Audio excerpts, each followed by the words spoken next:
that Reconstruction should not have a party ID, and that instead of fighting the bureaucracy, this has made the bureaucracy worse. But unfortunately, Secretary Noem left early, and we are left expecting these answers. Thank you, and with that, I yield back. The gentleman yields back. I now recognize the gentleman from Tennessee, Mr. Ogles, for 5 minutes of questions. Thank you, Mr. Chairman, and thank you to the witnesses. Let's be clear. The United States of America is safer today because of President Trump. The United States of America is the dominant predator across all landscapes because of President Trump. We have restored our status as the global leader because of President Trump. Hard stop. Now, when we look at the topic of the hearings, the objectives, there were 6 bullet points.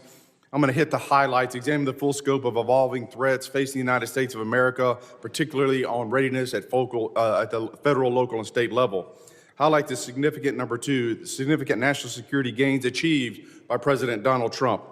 3, review the Trump administration's efforts to reverse the damage caused by the Biden border crisis. 4, analyze the scale and scope of cyber threats, which is my area as the chairman of the cyber subcommittee. 5, discuss the evolving terrorism landscape, including FTOs, HVEs, and DVEs. And 6, evaluate emerging unconventional threats. Unfortunately, my colleagues must not have read the memo, because that's not what they've talked about. They want to talk about ICE and immigration. So let's talk about that. You know, in 1965, we passed the Hart-Celler Act. Since that time, we've seen chain migration on a scale that, quite frankly, I'm not sure even the progressive liberal authors of that bill could have possibly imagined. In that amount of time, we've seen 60 million migrants come into this country, most of which, 90%, from third world countries. There are roughly 300,000 Afghans in America, 200,000 of which came under Biden. Approximately 45% of Afghans are on U.S. food stamps. Afghans under the Biden administration have an unemployment rate double that of Americans. 68% of Afghans are on Medicaid. Let's go overseas. And so if that sounds like political rhetoric, let's look at the facts. Paris, 48% of crimes committed by foreigners, most of which were Muslim. Overall crime has surged since the Islamic migrant influx. That is from the French Interior Ministry. London, 40% of sex crimes are committed by foreigners, most of which are Muslims. That's the Metropolitan Police Department. Rome, 83% of 2024 street robberies by non-EU citizens, almost all of which were Muslim. Sexual assaults, 69% Muslim, Italian police reports. Minneapolis, here in the homeland.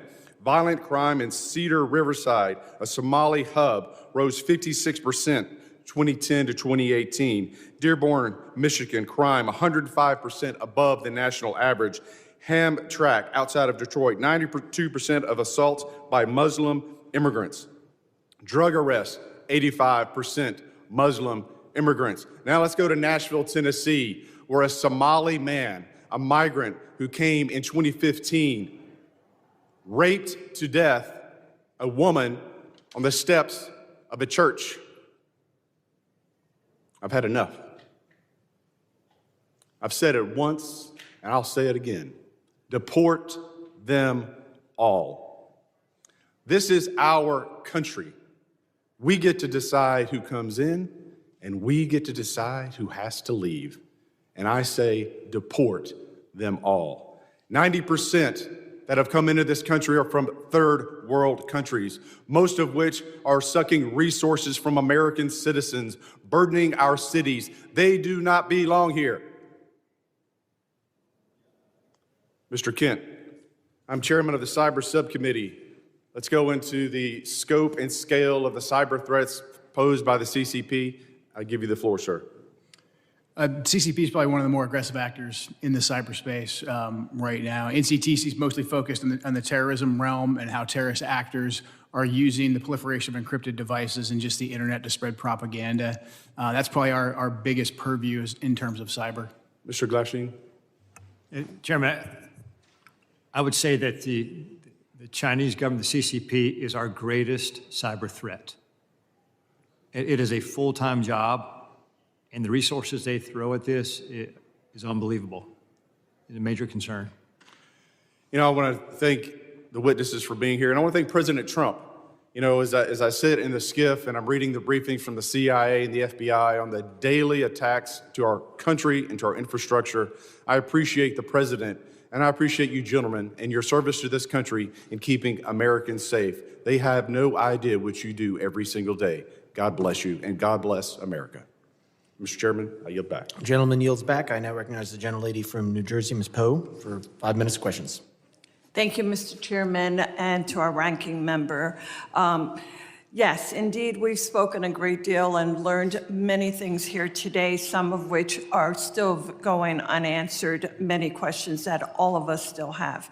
And there are a vast number of threats that endanger our homeland, from increasingly sophisticated state-sponsored terrorist networks to evolving technologies.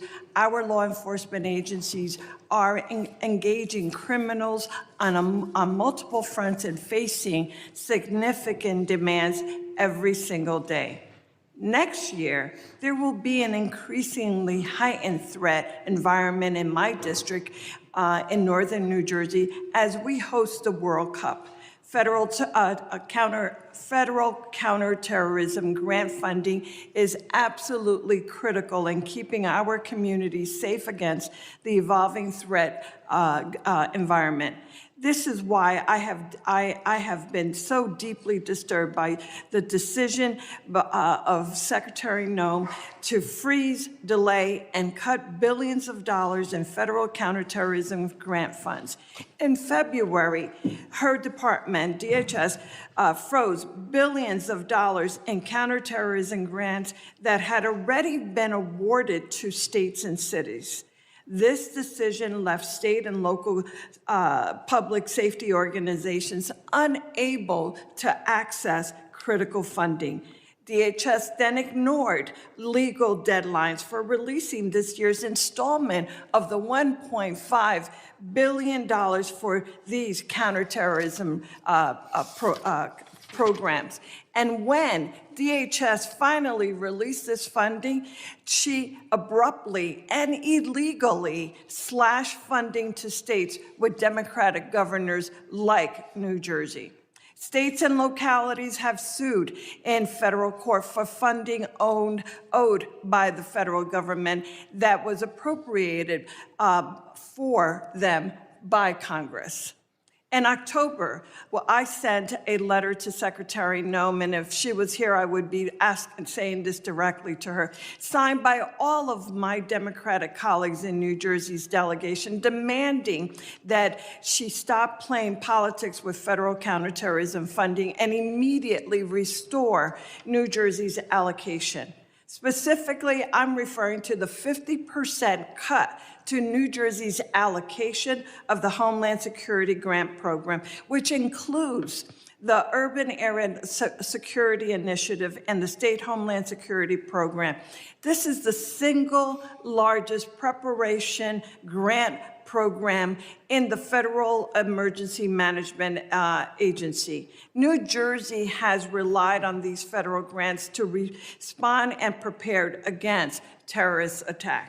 When she published the notice of funding opportunities for the Homeland Security Grant Program, she stated that her intent to allocate this funding was going to be based on statutory risk assessment and an analysis of relative risk to terrorism faced by the 100 most populous areas in the country.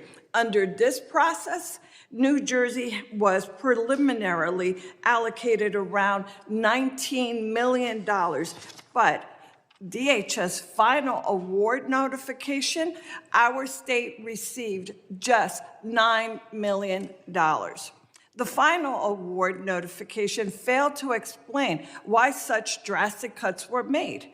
Instead, she simply stated that it was done, quote, per DHS directive. To this day, we have still not received, I have not received a response to my letter. And I absolutely cannot understand and am so incredibly disappointed by the fact that this administration continues to try and attempt to walk all over this body. Congress is Article 1 branch, and we demand that we receive the respect that is due and that she respond to the questions, and that is her responsibility and her job. Mr. Chairman, I yield back. Thank you. Gentlelady yields back. I now recognize the gentlelady from South Carolina, Ms. Biggs, for 5 minutes of questions. Thank you, Mr. Chairman, and thank you to the witnesses for being here today. I know you have a really difficult job. I want to take a moment just to highlight the fantastic work of the Homeland Security Advisory Council. I think when I say this, I speak on behalf of our entire South Carolina delegation when I say that I'm pleased to see South Carolina's own Governor, Henry McMaster, appointed to chair the HSAC. Since its inception in 2002, the Council's mission has been to offer the department real-time advice across the whole spectrum of security issues. And I think this is especially critical for a state like mine in South Carolina, where we face everything from severe weather events such as Hurricane Helene to major port security and cyber security concerns. But I'll move on, and I would like to direct this statement to Director Kent.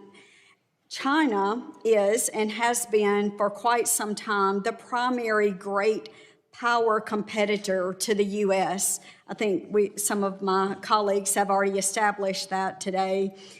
And I think we've identified the pacing challenge for our national security strategies. Chinese companies have made land acquisitions near sensitive military sites in the U.S., and Chinese researchers have engaged in espionage and intellectual property theft. Chinese national encounters at our northern and southern borders surged in fiscal year 24, and China remains the primary supplier of precursor chemicals contributing to American overdose deaths. So my question, Director, is to what extent do you see a nexus between China's destabilizing activities and the terror threat landscape in the United States?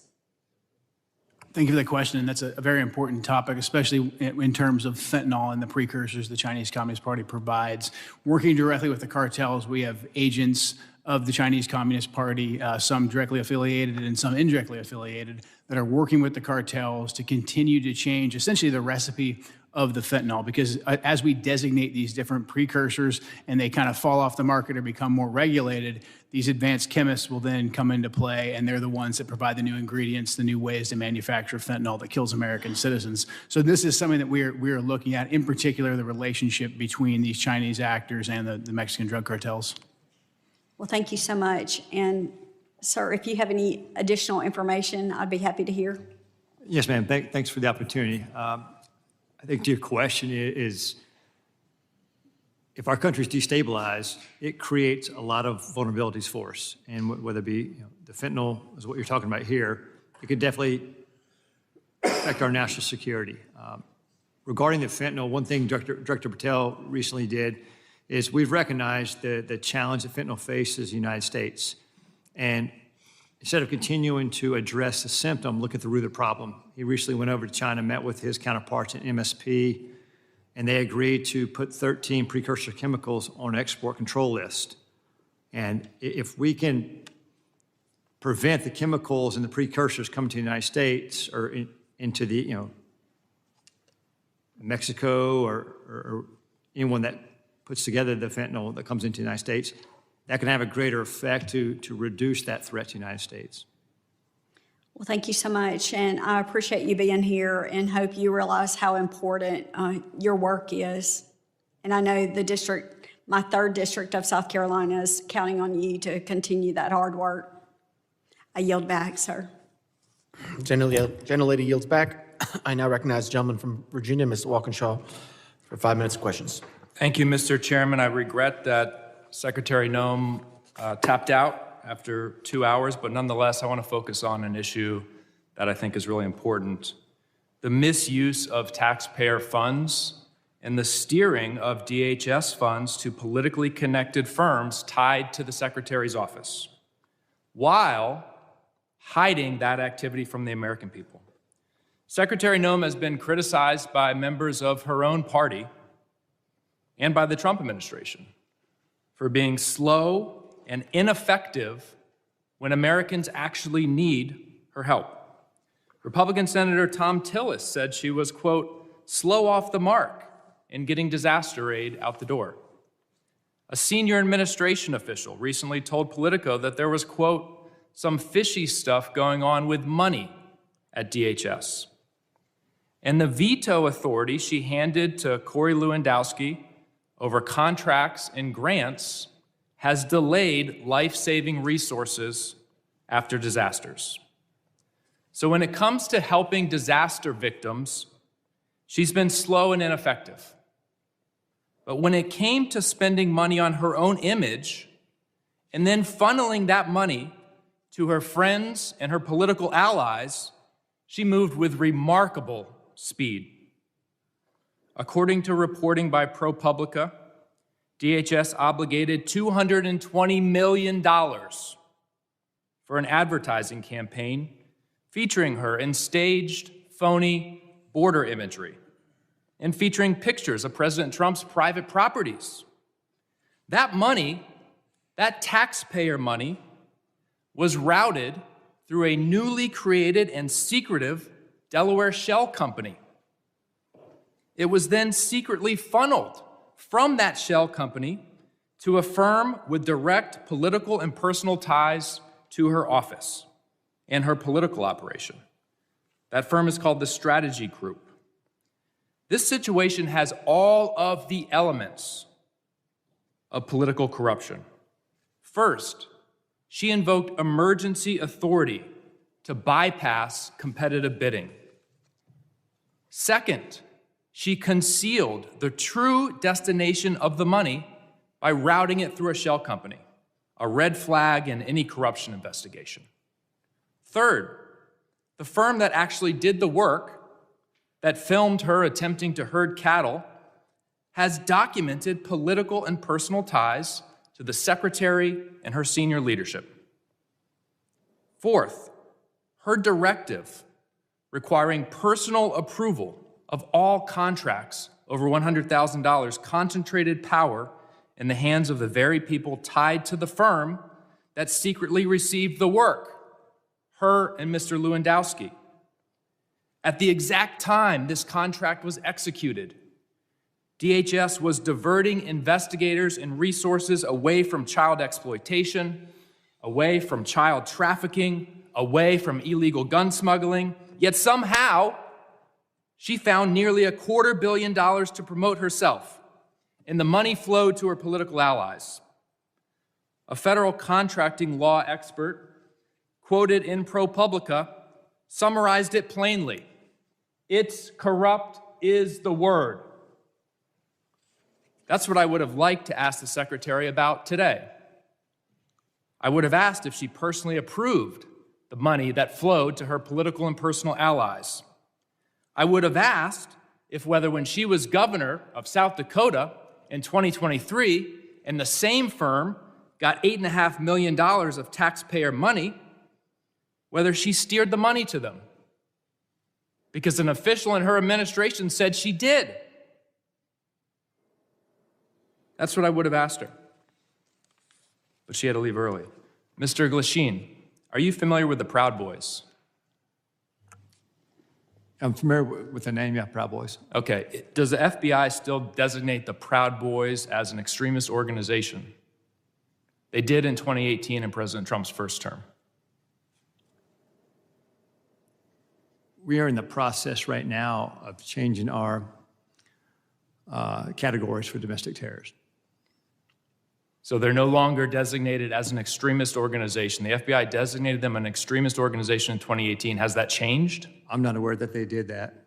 It's all over the media, sir. It's widely reported. Can you get back to me on that? Sure will. All right, thank you.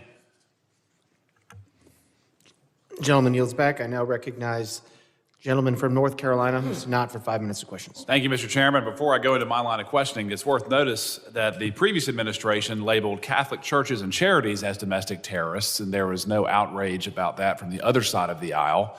But regards to today's hearing, threats that currently face the country, we have millions of people in this country right now who will harm the country either with specific intent or by natural effect. There's a refusal to assimilate. There's a disdain for Western values. There's even a disdain for this country. We've seen it recently in the unfortunate but staggering case that we've become aware of in Minnesota. Somalian groups who have come here to defraud the United States to the tune of billions of dollars, submitting fake invoices, at least motivated in part for personal enrichment, and then to fund terrorist groups back home, our adversaries. And one of the points that I find most disgraceful from the other side of the aisle, they would rather talk about Secretary Noem rather than these threats that we are trying to combat. And they also say that this is strictly a race issue. That's a disgusting accusation. From my experience in law enforcement, there were people from all over the world who exploited the open border policies or weak legal immigration policies to come here, whether they were from Eastern Europe, China, Russia, the Middle East, Northern Africa, Pacific Islands, and of course, South America. It's a full world problem that is operating inside of our borders. So, Mr. Kent, let me just start with you. How can we programmatically identify, again, these threats that arrive at the point of millions of people who are here specifically harming the country? So right now we're in the triage phase. We've already identified 18,000 individuals who have ties to known suspected terrorists and terrorist organizations. So we're starting with them, working with DHS and the FBI to locate and deport them. But as you pointed out, it is a much bigger problem. We've had 2 to 2.7 million folks from Muslim countries, Muslim regions that have come into the country under Biden with minimum to no vetting. Well, I asked you the question, how do you vet someone that doesn't come from a functioning country? Exactly. You simply can't. That's why prior to the Biden administration, these individuals, even ones who wanted to claim asylum, they had to go to the first safe third country. And it would take 18 months to 2 years to properly vet them. Biden threw all of that out the window. We were assured by Secretary Noem's predecessor that every Afghani refugee who came in under the Asylum program was thoroughly vetted. Was that true? That was a lie. Any of those individuals who were vetted, such as the terrorists in D.C., they were vetted under a war zone standard to see if they could serve as a soldier or as a guard or a cook or something like that, to see if they posed a threat to us tactically in Afghanistan or Iraq, but not to be our neighbors. Two completely different systems of vetting. The Biden administration used the tactical vetting as a ruse to get millions of people into the And then once they were here, we have eyewitness testimony that they were deployed to military bases and then picked up by people who were already in the country, never to be seen again. Is that consistent with what you've seen in your current position? Absolutely. We're having a hard time running down where a lot of these individuals are. That's why we haven't been able to locate and deport all of them rapidly. What tools can we assist you with in identifying these self-radicalizing circles who are inside the country currently? One thing that I want to be sure that the people who are watching this know is that the shooter who committed the act of terrorism against the 2 National Guard members, he was radicalized here. Yeah. How are we going to identify, again, the people who are inside of our own borders, empowering our enemies to commit harm inside this country? Right now, the Trump administration has essentially gone back to letting us enforce laws, letting us enforce immigration standards, and letting us vet people. What I would like to emphasize to this committee and to the American people is that we simply cannot go back and retroactively vet these millions of folks that came in under Joe Biden. We have to locate them, and we have to deport them as soon as we possibly can. Those who want to reapply, they can have the opportunity to reapply. So in terms of what we need, we just need the longitude to do our jobs. We're getting that from the Trump administration, and we appreciate the support of this committee. Yep. Mr. Glasheen, I want to give you a time to answer. In terms of the types of domestic terror that we currently face inside of our own borders, can you briefly describe that with the remaining minute that I have? Yeah, and thanks for the opportunity. I want to make very clear, I know the question came up earlier about designating the prevalence. The FBI doesn't designate domestic terror groups. We don't do that. That wasn't a serious line of questions. We investigate people. Yes. And the common component there is violence. So I'll make that very clear. And so in terms of regarding the domestic terrorism threat, we have over 1,700 domestic terrorism investigations in the U.S. And with respect to Antifa, which was asked earlier, we have approximately 70 Antifa investigations. Our arrests with Antifa-related subjects are up 171% this year. Gentleman's time has expired. Thank you. I now recognize gentleman from Louisiana, Mr. Carter, 5 minutes of questions. Thank you, Mr. Chairman. Thank you, witnesses, for being here. I represent the New Orleans region where we welcome partnership. We do not welcome occupation. What we're seeing unfold in our community is not public safety. It's a political stunt wrapped in badges, armored vehicles, and military uniforms. ICE and Border Patrol agents have descended into our community with no transparency and no meaningful coordination with local officials. The militarized forces who are not trained in our local laws, not trained in community-based de-escalation, and do not know our neighborhoods or our people. This is a recipe for disaster, confusion, and dangerous mistakes. Our communities are not a stage for political theater. If this administration wants to partner, then act like it. Share the plan, respect local law, and work with us, not around us.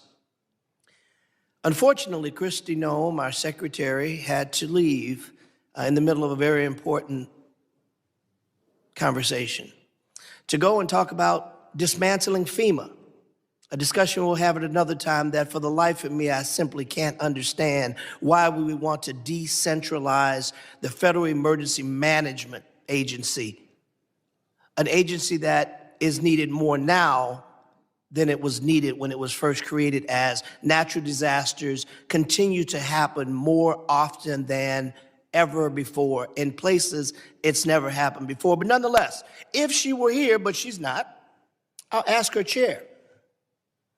Secretary Noem, I recently stood with local elected leaders from the city of New Orleans and our mayor-elect, Helena Moreno, as they urged DHS agents to commit to transparency, due process protections, identifiable federal agents, safeguards against discriminatory enforcement, and humanitarian protections. I would ask her if she were here, but she isn't. Ma'am, will you commit your department to uphold these values during the current operation in Louisiana?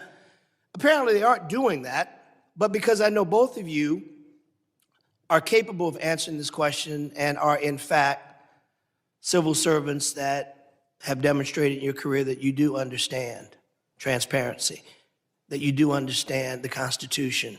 So I'll ask you the question, do you think this request from our mayor-elect in New Orleans is a reasonable one? Is it reasonable to ask that agents commit to transparency, due process protections, identifiable agents, and safeguards against discriminatory enforcements? Yes or no?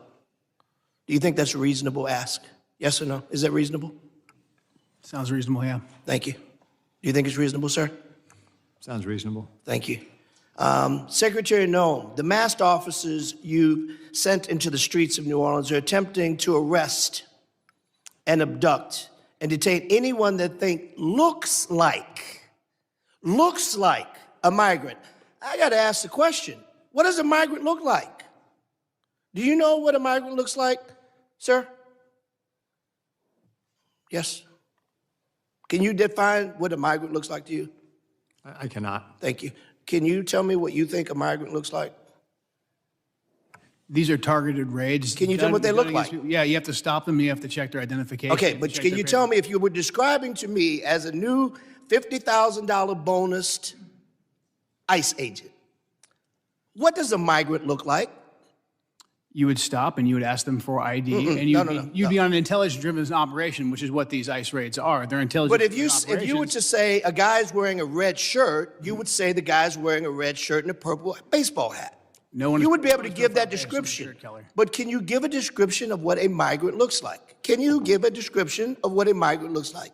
We need to deploy ICE officers to stop people and ask them, and they go on intelligence. I reclaim my time. You clearly don't want to answer my question, and that's unfortunate because the American people want to know these answers. We want to know. I've got a quick video I want to show before my time runs. Please.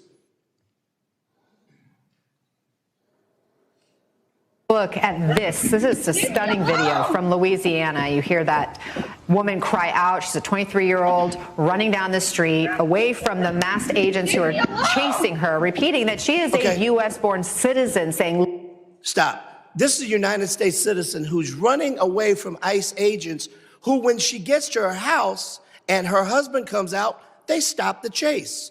They clearly weren't chasing her for that. They appear to have been doing something nefarious. You know why we can't tell the difference? Because they wear masks and they don't identify themselves as agents. That's a problem.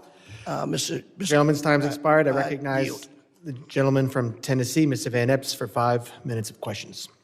Thank you, Mr. Chairman. Thank you to the Secretary and gentlemen. Thank you for being here today at this critical hearing. I'm honored to be here at my very first hearing as the newest member of Congress. And I've had the privilege to serve this country for over 20 years in uniform, first as an active duty U.S. Army helicopter pilot with service with the 160th Special Operations Aviation Regiment, and currently serving in the Tennessee Army National Guard. And I'm honored to continue the mission from a new post with this distinguished committee. To our witnesses today, allow me to begin by expressing my appreciation for the work you all do, for the work your teams do, the work that President Trump and this administration does to ensure the safety and security of our great nation. I have just a couple of questions focused on emerging AI-enabled threats. Adversaries are already using AI to identify exploitable vulnerabilities within systems and networks and generate cyber intrusion plans far faster than traditional cyber tools. Mr. Glasheen, sir, foreign cyber actors are increasingly using AI to refine malware, automate phishing, and sift large volumes of stolen data. What additional cooperation or coordination between the FBI, DHS, and companies within the private sector would most improve early detection of AI-enabled intrusions? Or if you would just like to comment on this matter generally. No, I appreciate that opportunity. AI is a continued challenge right now. I think the relationships we have right now with government, private industry are strong right now with respect to any type of malware, ransomware. I think the CISA 2015 authorization that gives us the authorities, that's critical for the future success of that. And I think for the ongoing partnerships, I mean, the key piece here is that relationship with private sector, private industry. So we just continue to reinforce that. Thank you, sir. Director Kent, anything further you'd like to add on that from? No, AI is something we're closely monitoring. I mean, the ability for terrorists to breach language barriers and also to inspire people to conduct attacks and then give them AI-specific instructions, something we're monitoring carefully and very concerned about. Thank you, sir. Thank you both. I know you both spent your entire careers defending this country and greatly appreciate that, your service and sacrifice. Mr. Chairman, I yield back. Will the gentleman yield? Mr. Van Epps, can I have your time? Yes, sir. Mr. Kent, I want to talk to you a little bit about what we just had with Mr. Carter. I want to let you finish the answer about what infiltrate easily while they communicate into an inspirational methodology where you have key members putting out media and putting out how-to guides to reach out and to touch individuals inside the United States. We recently disrupted one of those attacks just before Halloween, thanks to the work of the FBI with support from really the entire U.S. intelligence community and the Joint Terrorism Task Force model in Michigan. That plot touched multiple states and had ties to ISIS inside Iraq and Syria. Another issue that we are addressing right now, thanks to the decisive leadership of President Trump, is the scourge of fentanyl, gang, and cartel violence. Under President Trump's leadership, we've designated these cartels and gangs as terrorist organizations, and we've done that rightfully so. These individuals, these terrorists, have killed hundreds of thousands of Americans, as these angel families will tell you firsthand. What President Trump has done by designating them as terrorists has allowed us to turn the tools of the intelligence community against them and predominantly watch list them as terrorists to prevent them from ever coming into America in the first place. To date, we've added about 35,000 of these narco-terrorists to our terrorist watch list, and we've stopped just around 6,000 of these terrorists from ever entering our country, from setting foot inside of America so they can no longer kill Americans with impunity. These are just some of the issues that we're covering 24/7, 365 at the National Counterterrorism Center, and I look forward to discussing more with you all today. Thank you. Thank you, Director Kent. And now recognize Director Glasheen for 5 minutes to summarize his opening statement.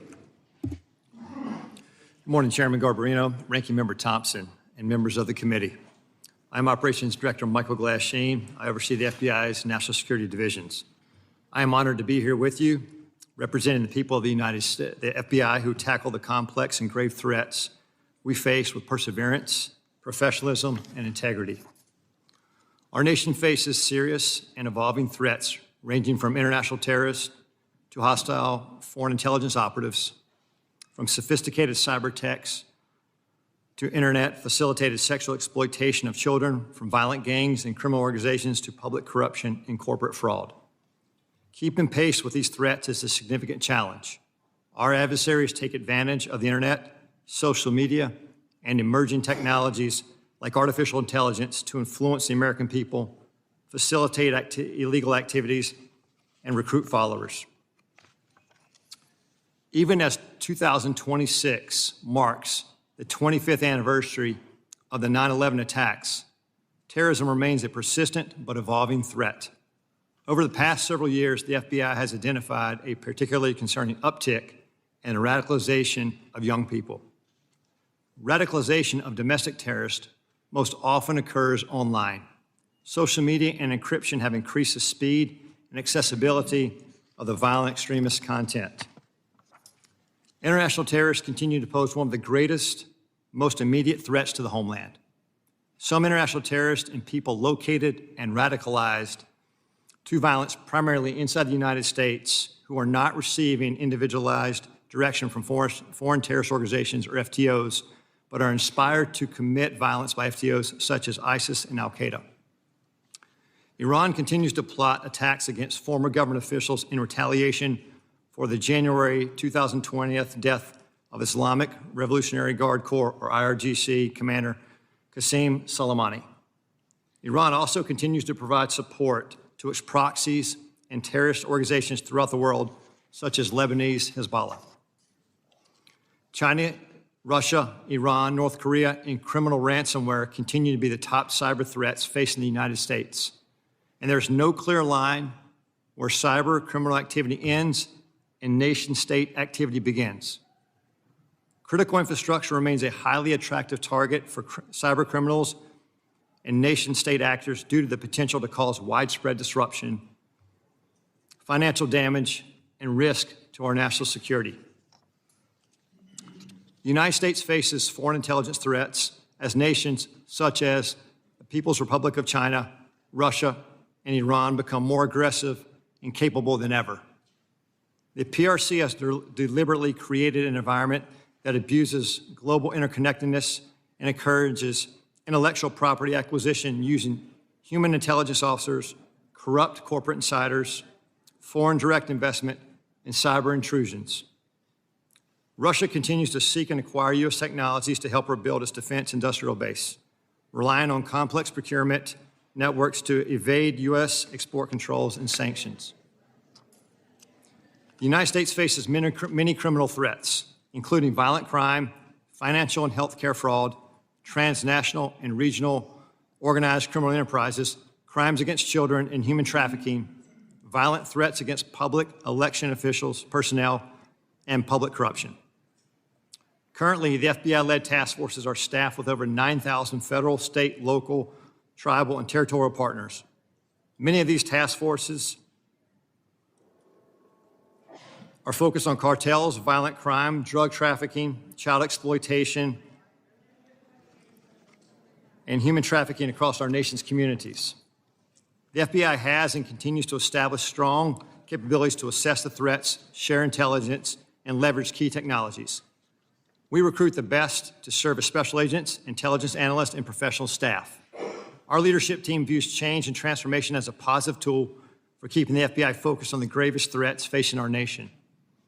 Over the past few months, we started the process to relocate hundreds of positions from the National Capital Region out to field offices across the country. This enhancement to field resources increases our investigative capacity across our 56 field offices and enhances the FBI's commitment to addressing violent crime, gangs, drugs, counterintelligence, and terrorism threats. Our fellow citizens look to us to protect the homeland from these threats. And every day, the men and women of the FBI continue to meet and exceed these expectations. I'm proud to represent them in testimony today, and I welcome your questions. Thank you, Director Glasheen.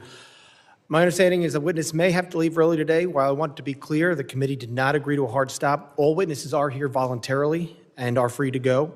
If a witness does leave, the hearing will continue with the remaining witnesses. Members will be recognized by order of seniority for their 5 minutes of question. We want to get through as many members as possible, so even though I have been lenient before with the 5 minutes, I'm directing members and witnesses that we're going to strictly enforce the 5-minute rule today. I now recognize myself for 5 minutes of questions.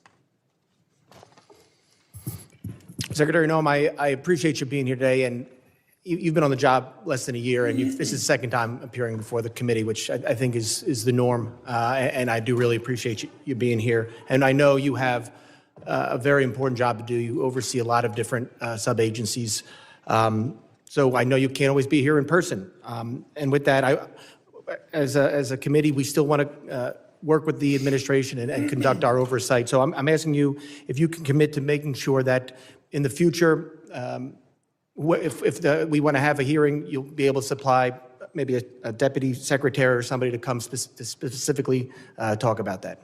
Yes, issues we talk about. Yes, Mr. Chairman. I really appreciate that communication, and I think collaboration between the administration and Congress is key.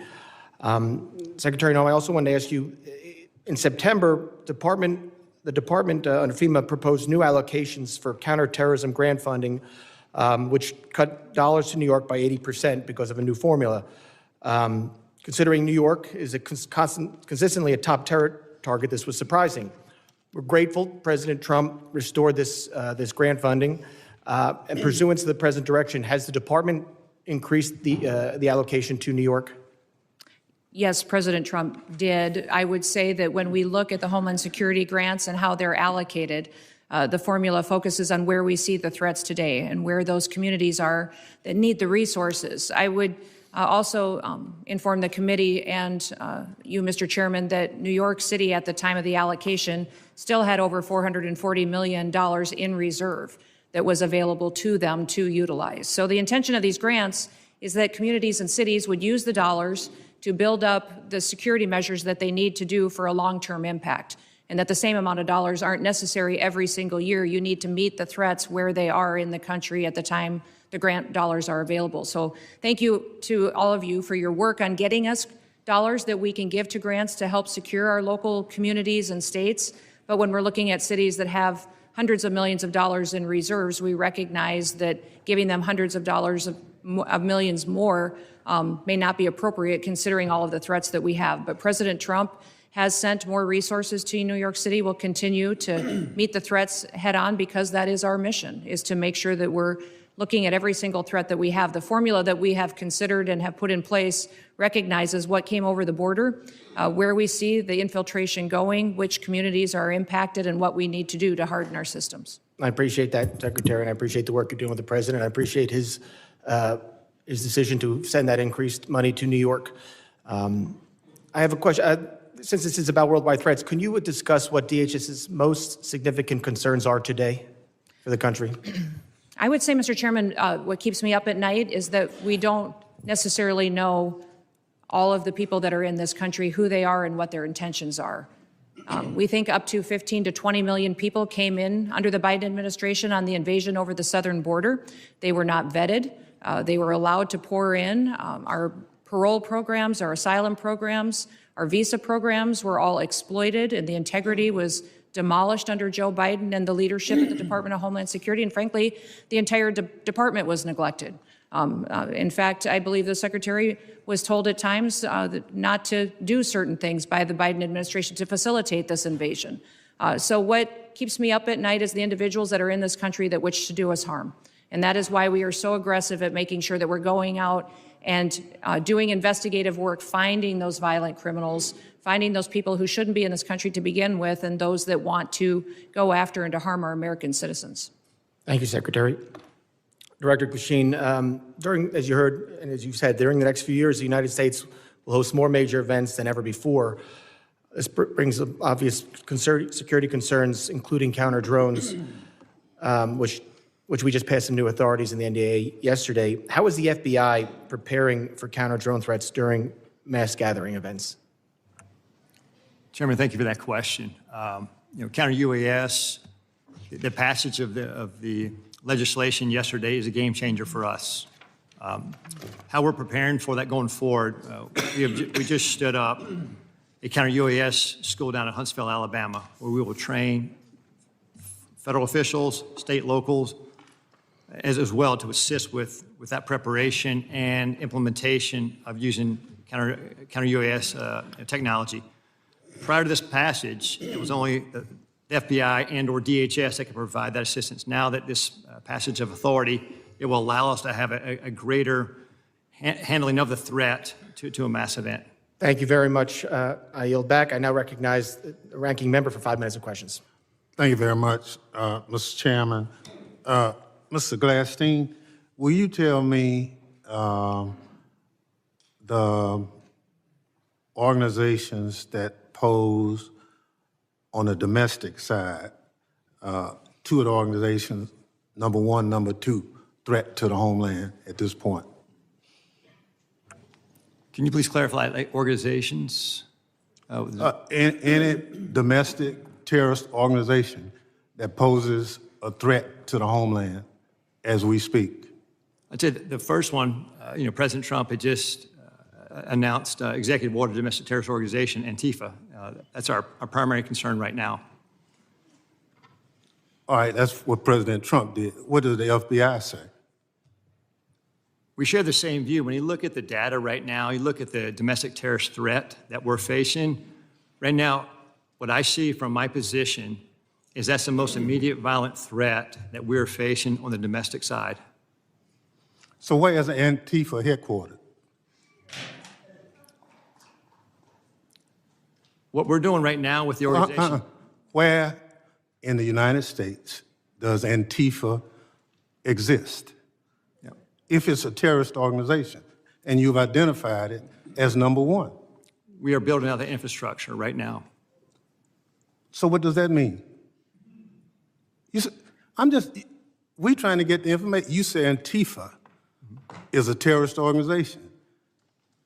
Tell us as a committee, how did you come to that? Where do they exist? How many members do they have in the United States as of right now? Well, that's very fluid. It's ongoing for us to understand that. The same, no different than Al-Qaeda and ISIS. No, I don't want you. I'll ask one question, sir. I just want you to tell us. If you said Antifa is the number one domestic terrorist organization operating in the United States, I just need to know where they are, how many people. I don't want a name. I don't want anything like that. Just how many people have you identified with the FBI that Antifa is made of? Well, the investigations are active. So you wouldn't come to this committee and say something you can't prove, I know. I know you wouldn't do that. But you did.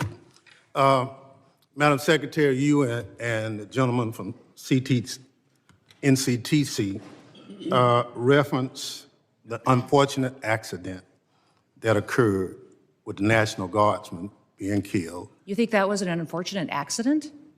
I mean, It was a terrorist attack. Wait.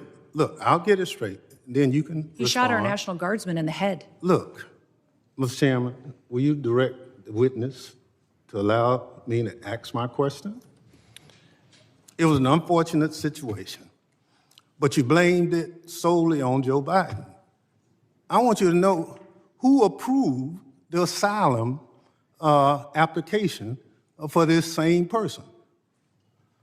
Mr. Thompson, this individual that came into the country. No, I want to know who approved. Congressman Thompson, I want you to understand. No. When this individual came into the country, he came under I'm not going to let you. Evacuation of Afghanistan under Operation Allies Welcome, was thoroughly vetted by the Biden administration at that point in time, allowed into our country, and then was never followed up. I want to remind everybody in Congress. Reclaim my time. We follow the law.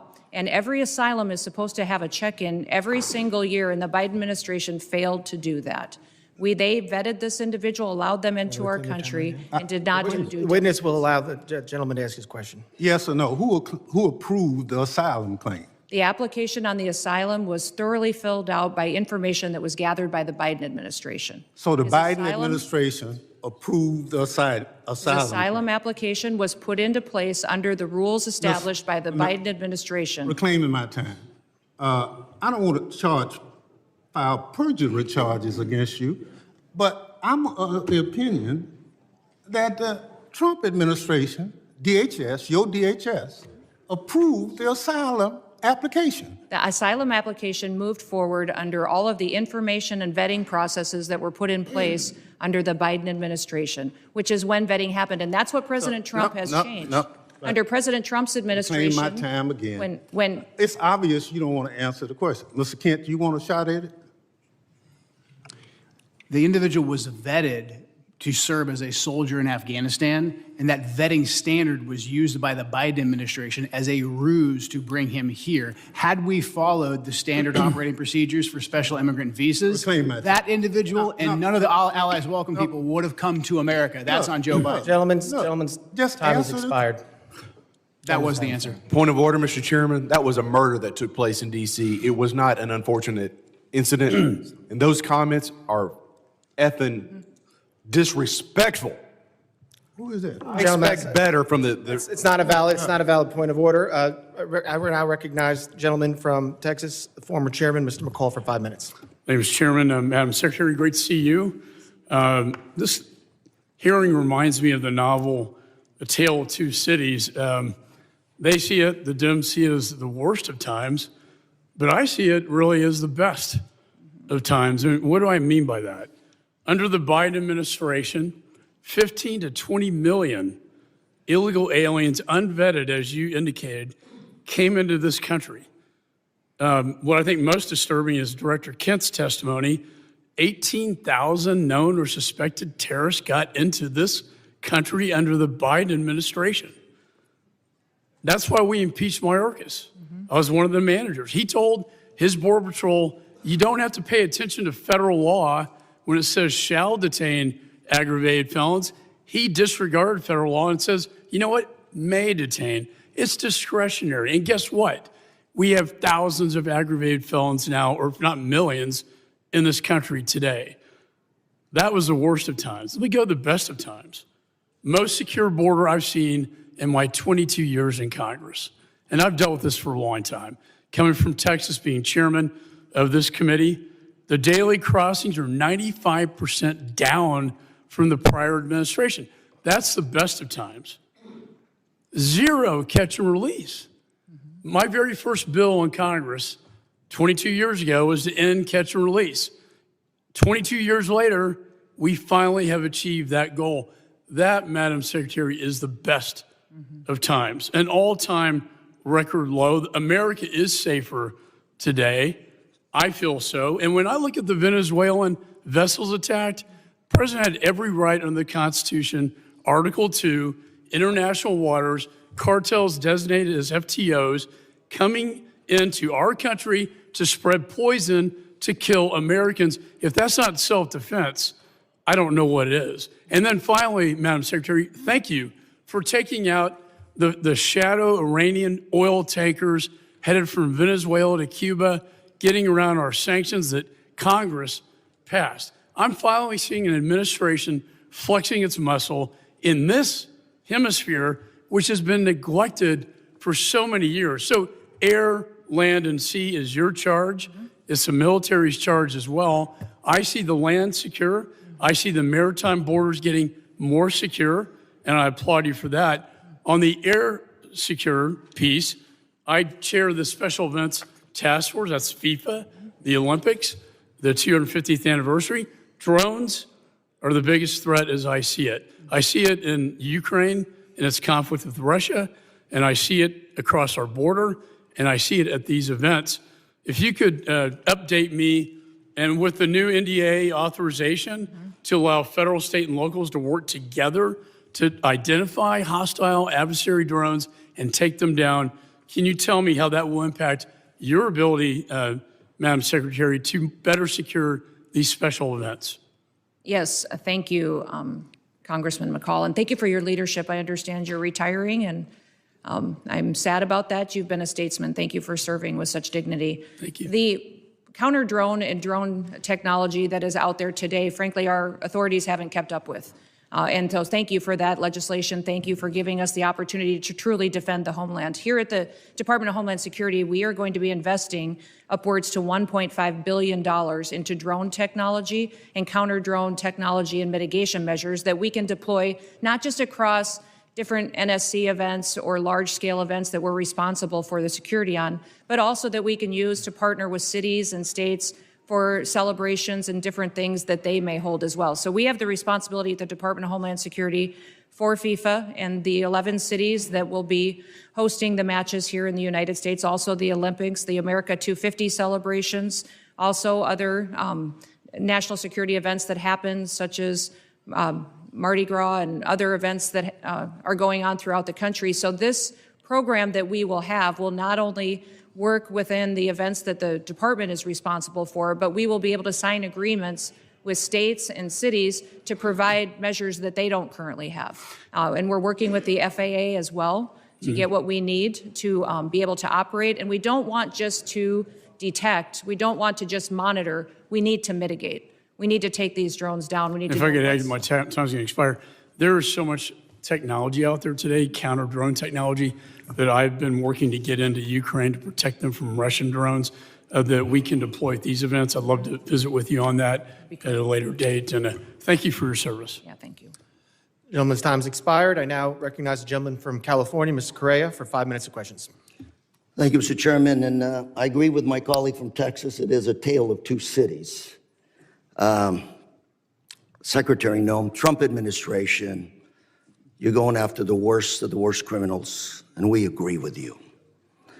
The problem is 70% of the people you've arrested have no criminal record. You're going after non-criminal immigrants, U.S. citizens, and permanent legal residents. Donna Hughes Brown, Irish citizen, green card holder, 48 years in the United States. She also happens to be the mother of a U.S. Marine, sister to a retired Army colonel.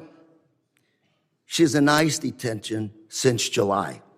She tried to come back from Ireland, arrested, has been there since then. Her crime? She wrote 2 bad checks for less than $80 a decade ago. You arrested her, she's in custody. Her husband, Jim Brown, came to us and told us her story. Jim told us, I voted for President Trump because he promised to go after criminals in our community and not people like my wife. If I can, I'd like to play a video for you.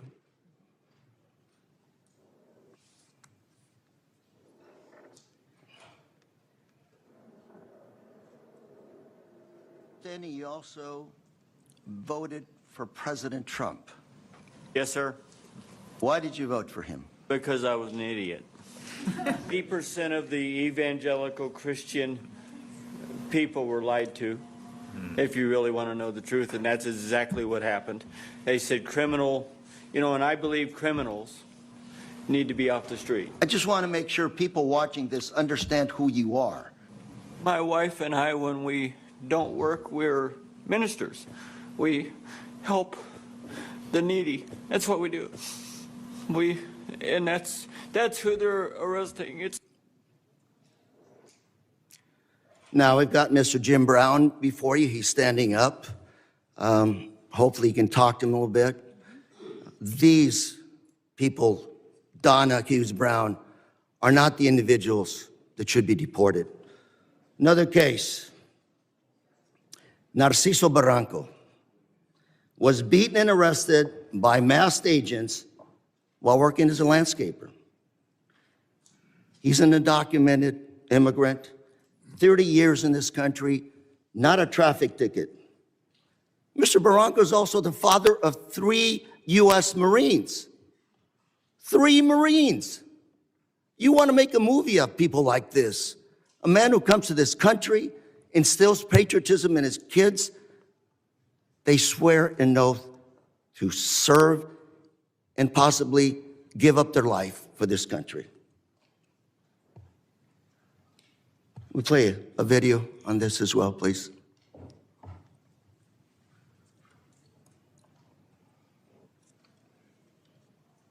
Masked federal agents were filmed pinning a man to the ground and repeatedly striking him in the head and neck before putting him in an unmarked car. The man in the video has been identified as Narciso Barranco and is the father of 2 active duty Marines and 1 Marine veteran. The Department of Homeland Security said an illegal alien was arrested by Border Patrol agents after he, quote, assaulted federal law enforcement, adding that Barranco, quote, swung a weed whacker directly at an agent's face. Video shared by DHS and reviewed by CNN shows Barranco running with a weed whacker, but does not show him striking officers. I also have with us today Alex Barranco behind you, a retired Marine. That's his father. And Alex, on behalf of myself, members here, I want to thank you for your service to our country, and we also thank your brothers for serving our great country. Thank you very much. Got another case. George Rete, 25-year-old, native of California, my home state. He's a U.S. citizen, Army veteran who served in Iraq. Well, on his way to work, he came to an immigration checkpoint. Pulled over. I don't know where officers deployed tear gas on him, broke his car window, pepper sprayed him, and dragged him out of his car. An American citizen held for 72 hours without any charges, wasn't even given the opportunity to shower, to wash off that paper Gentleman's spray. time's expired. I now recognize the gentleman from Mississippi, Mr. Guest. Mr. Chairman, I have 2 articles I'd like to present for the record. Unanimous consent. Under President Trump, an agency intended to keep Americans safe has diverted resources from child abuse, trafficking, and terrorism to immigration enforcement. Second is this letter from my Orange County Sheriff, Don Barnes, essentially talking about all the individuals under Prop 50 referred to ICE 2025 year to date, 50 of them. Without objection. ICE never showed up to pick them up. Without Mr. objection. Chairman? I will Mr. Chairman? entertain UCs at the end of the hearing. I want to entertain all UC motions at the end of the hearing. We have witnesses. I want to make sure everybody has time. So if we do this now, we do have a witness has to leave. You're just going to be taking time from other members. But I will entertain UC motions at the end of this hearing. I now recognize the gentleman from Mississippi, Mr. Guest, for 5 minutes. Thank you, Mr. Chairman. Madam Secretary, it's great to see you again. Thanks for appearing before us again. I want to echo some of the remarks of Mr. McCall. I want to first thank you. I want to thank the men and women who serve under your command for the incredible job that you have done over the last 12 months. We have seen that you are active in enforcing the rule of law. We have seen a border that is as secure in our lifetime as we have ever seen. You mentioned in your opening statement over the last 4 years, we saw somewhere between 15 to 20 million illegal immigrants enter the country. Just looking at monthly statistical data, we know that under the Biden-Harris administration that in December of 2024, that there were over 300,000 illegal immigrants who were encountered along the southern border in that month alone. Recent statistics by the Department of Homeland Security for October, the most recent statistics we have, show that the number of border encounters for October of this year under your leadership have dropped to 11,000, a decrease of over 95%. And so I want to thank you for that. I want to thank you for the work that your men and women have done to protect our borders from illegal narcotics entering the country. We saw a press release the Coast Guard sent out this week regarding Operation Pacific Viper.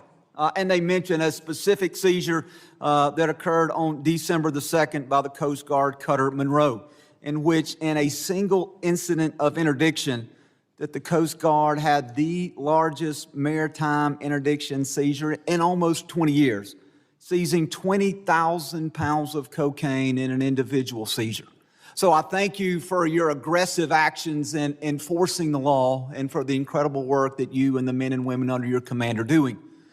I want to talk about, as we talk about threats, I want to talk about threats against law enforcement. Last week, this committee, we had a hearing. The hearing was entitled When Badges Become Targets. And during that hearing, we talked about the threats to law enforcement, specifically federal law enforcement, and even specifically within federal law enforcement, the threats toward ICE agents, the threats toward you and other members of leadership within DHS. We know that those threats and those incidents of physical attack have escalated dramatically, in some cases over 1,000%. And part of the driving force, I believe, behind those threats is what I refer to as rhetoric against law enforcement. And I brought this up last week, and I want to bring this up again with you and give you a chance to briefly address this. These are just roughly 10 of the statements that I was able to easily find online by elected officials, governors, mayors, in many cases members of Congress, where they were spewing what I believe to be very harmful statements toward law enforcement. Governor Pritzker claimed that ICE is grabbing people off the street and disappearing them, that our country is becoming Nazi Germany. Representative Crockett compared ICE to slave patrols. Representative Garcia referred to ICE as thugs. Representative Ramirez attacked ICE as a terror force, later a terrorist organization, and then later in the hearing said, let me be clear, the Department of Homeland Security, you can quote me on that, is the single biggest threat to public safety right now. Representative Tlaib said ICE is terrorizing our community, turning our country into a fascist police state. Representative Jayapal called ICE agents deranged and said it's inspiring to obstruct immigration enforcement. Governor Walz smeared ICE agents as modern-day Gestapo. Chicago Mayor Johnson accused ICE of being secret police and terrorizing our community. Representative Lynch referred to ICE agents as the Gestapo and nondescript thugs. And Representative Frost compared ICE operations to some of the worst horrors and crimes against humanity in history. And so, Secretary Noem, I'd like to give you a few moments to, one, address these statements and to speak to how these statements place the safety of our men and women of law enforcement at risk. Thank you, Congressman Guest. I appreciate you giving me the chance to talk about this because I think the words that these elected officials have used to describe our law enforcement officers are horrific, shocking, and unacceptable. Every single American citizen should find the words that they have used to describe these men and women that took an oath to keep us safe unacceptable and needs to be pointed out that we are seeing the consequences of those words every single day by the violent attacks. 1,000% increase in violent attacks, 8,000% in death threats. Gentleman's It's time unacceptable. Gentleman's time expired. I now recognize the gentleman from Michigan, Mr. Tanadar, for 5 minutes of questions. Please remember to stick to the 5 minutes. Thank you, Chairman Garbarino and Ranking Member Thompson, for having this hearing today.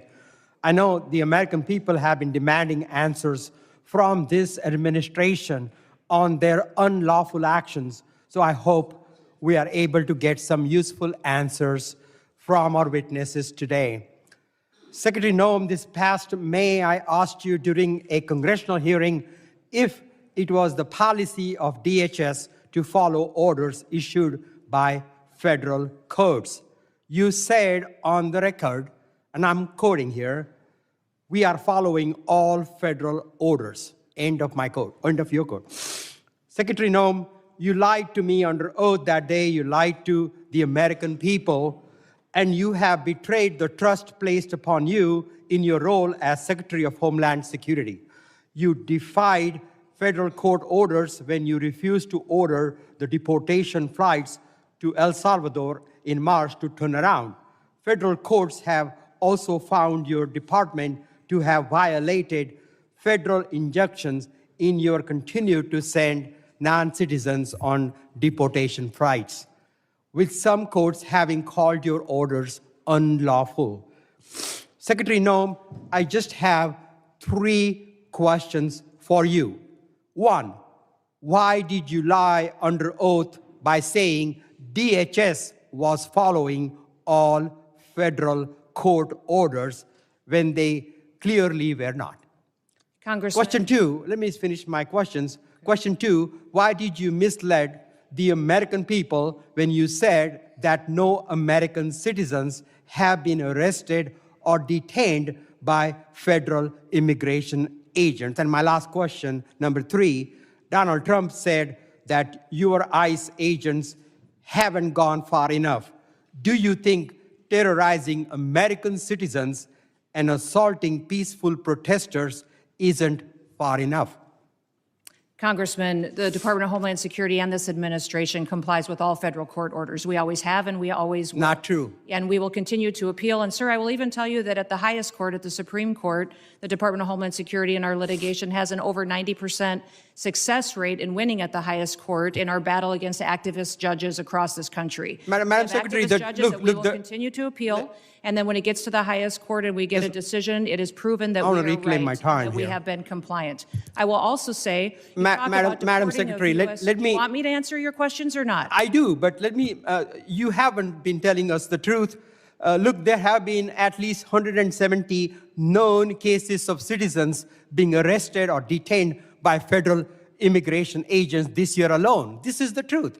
Are you lying to the American people right now by denying these reports? When we are doing our targeted enforcement operations against criminal illegal aliens, individuals that are in that area may be detained until we verify who they are, and then they are released. This has been done for years, and every single law enforcement operation that has always happened, we follow the same protocols, and we continue to do that. We have never once detained or deported an American citizen. We have not held them and charged them. When we find out and verify their identity, then that is when they are released. You also asked about ICE agents going far enough. Sir, I will tell you that every single ICE agent, CBP agent, federal law enforcement officer that's out there doing their work every day, none of them will rest until our communities are safe. None of them will rest until Secretary Noem, it is a fact that you ignored federal orders. And our children and our grandchildren can grow Let up me in a reclaim country my that time truly here, is please. safe. Let me reclaim. Secretary Noem, it is a fact that you ignored federal court orders in March and in May of this year.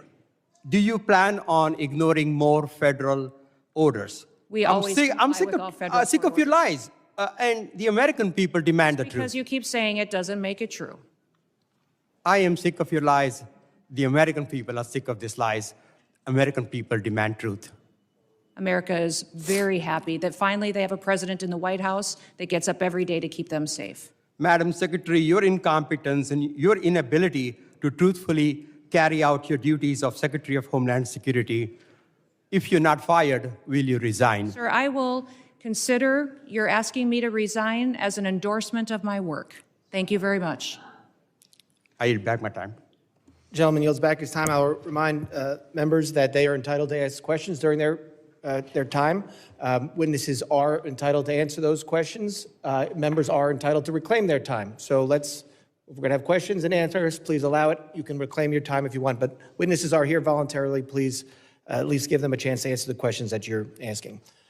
I now recognize the gentleman from Texas, Mr. Pfluger, for 5 minutes of questions. Thank you, Mr. Chairman, and it's unfortunate that our colleagues on the other side of the aisle for 5 straight years now have no concern for anything worldwide threats-wise, and I have proven that. We're supposed to be talking about worldwide threats, but unfortunately we're talking about homeland threats in our homeland. And Director, can you just reaffirm the number for us of people that match the terror watch list that are in our country?